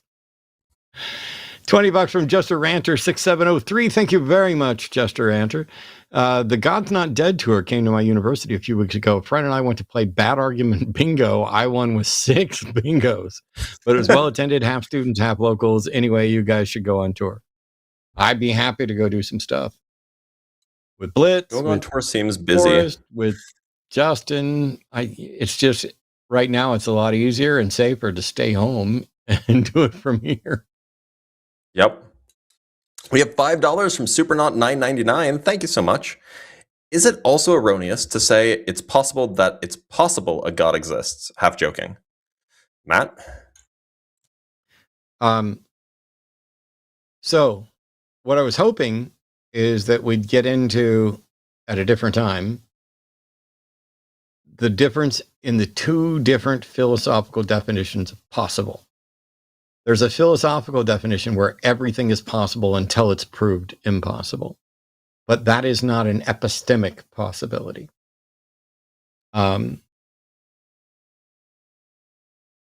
is it erroneous to say it's possible a God exists? Yes. Well, however, it's only erroneous from a philosophical standpoint. It's correct. Well, the way I read this, the only way that I can make sense of this is if it's the case that the first possible is an epistemic notion, and the second possible is a logical or philosophical notion. So I could be wrong when I say that it's...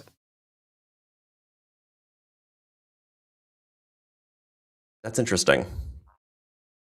Because I read the first one as me being uncertain. I read the first one as me being uncertain about the possibility of a God existing, the logical possibility of a God existing. Well, see, I read it as the first one being the logical possibility because it's not been demonstrated that it's impossible, that it's possible. And so the first one's a logical possibility. I guess that it actually works both ways. Why on earth are you doing this to us, Supernaut, for $5? It's got to be $12.50 if I'm going to dig in on possible possibles. Actually, I can't give you guys details yet, but I'm preparing. For some of you know, I toured my Magic and Skepticism show with 10 city tour across Canada and 10 city tour across the United States. I'm not doing that again, but I am putting together a magic show that I'll be doing at a convention in about 8 months. And it's going to be not all new stuff, but almost all new stuff. There's a couple of bits that I will always do in every show, but every time I hear the word possible, I am reminded of magician Tommy Wonder, who was amazing. And when he was doing his cups and balls routine, he would say, it's possible to pass a ball. And so he would get this possible, which then always reminds me of Buffalo. And that's just my brain doing the weird shit my brain does. Matt, but thanks, Supernaut. Have you seen the movies now, or the series now you see it? You know, do you cringe as much in that movie, in that series? Did you cringe as much in that movie as I do when there's bad physics content in movies? Yeah, so I only watched the first one, and there were things about it that were instantly cringeworthy, and they almost resolved it at the end, but they resolved it in a way that pissed me off even more. Okay, that's fair. So James Randi used to say that real magic is fake and fake magic is real. And one of the problems I have with that movie is that they were portraying it as fake magic that couldn't be done in Sure. reality, and then shifted it, kind of at the end with something. And I'm like, yeah, no, yes, it drives me nuts. But so we have $10 from too much Meg not to see it. Look, I love those movies, but that's because they're heist movies, and I love a good heist movie. Amen. Like heist movie, like even National Treasure, that counts. It's great. Oh yeah. So we have $10 from Meg801. Just started reading Anathema Maranatha by Martin Duffy. I'm curious if either of you have read it, and if you think it's a good argument against Christians who preach the Bible as a moral guide. I will comment that I've never even heard of the book.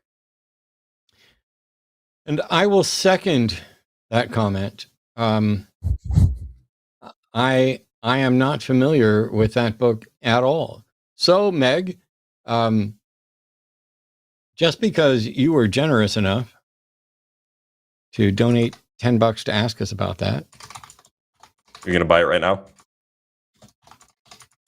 I don't have the money to buy it right now. Well, actually, that's not true. I made a note. It went not to the top of my reading list, but near the top of my reading list. Somebody a couple weeks ago donated $100 specifically asking me to do a video on Ecclesiastes. And so I went, it's up now, by the way, on patreon.com/atheistdebates or my YouTube channel. It is not quite a verse by verse walkthrough there, but it is Ecclesiastes from a secular perspective, which there are people who try to make the case that Ecclesiastes was always from a secular perspective, that it was a non-believer kind of, but that's not quite the case. We don't know who wrote it, so hooray. But yeah, I will check that out, Meg. Thank you. And the final super chat for today, until somebody else gets another one in. $5 from GeForce 2863. So, and then I don't know.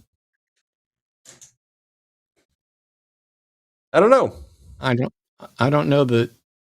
I'm not the emoji guy. I don't get it.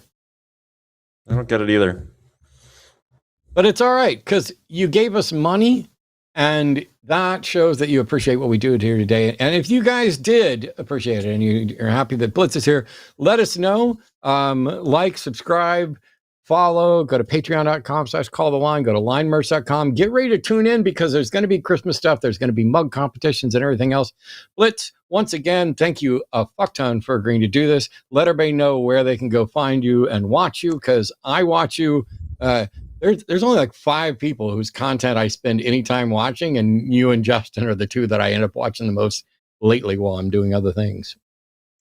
So, yeah, if you want the most frequent content, you will find it on TikTok, which I know not everybody likes, not everybody has. You will find it most frequently on TikTok, though. I do both regular science communication, talking about how black holes are cool, basically. And then also I do debunking stuff that gets posted on TikTok in, the form of short form videos. I also will usually post these videos on YouTube Shorts, but sometimes they're not suitable for there because they have a 3-minute limit and so on. However, if you like live content, if you like debate content, you can also find that on YouTube. Now, if you like vertical live streams, then you can go to the channel that's somewhere down in the description. It's at Blitz PhD. And if you like horizontal streams, you can go to at Dr. Blitz Debunks, Dr. Blitz Debunks. There you can find a horizontal live stream, 3 times a week or so for debunking content, but also, or debating content, but also you will find video clips on that channel. So you should go watch those, because then I get more money. And this is currently the way that I get money. So go watch them. Also, I should shout out my Discord again and my excellent admin, Succubussy, also known as Lilith. Go to discord.gg/drblitz. And you can ask me questions, because I'm there all the time, obsessively. But that's all I got. Hey, is string theory falsifiable? Maybe. We'll do that another time. It's one I've had so many arguments over, and I don't know enough to know, so I love to ask physicists that. Thank you, everybody, for tuning in. Thank you, first of all, to our wonderful call screeners, our producer, all of our moderators, everybody who donated, but more than anything else, believe it or not, even the ones that might have irritated the crap out of me, Thank you to the callers. We had better callers tonight calling in to have much better discussions than we frequently do. And that makes me optimistic about the future. To support us here, go to patreon.com/calltheline.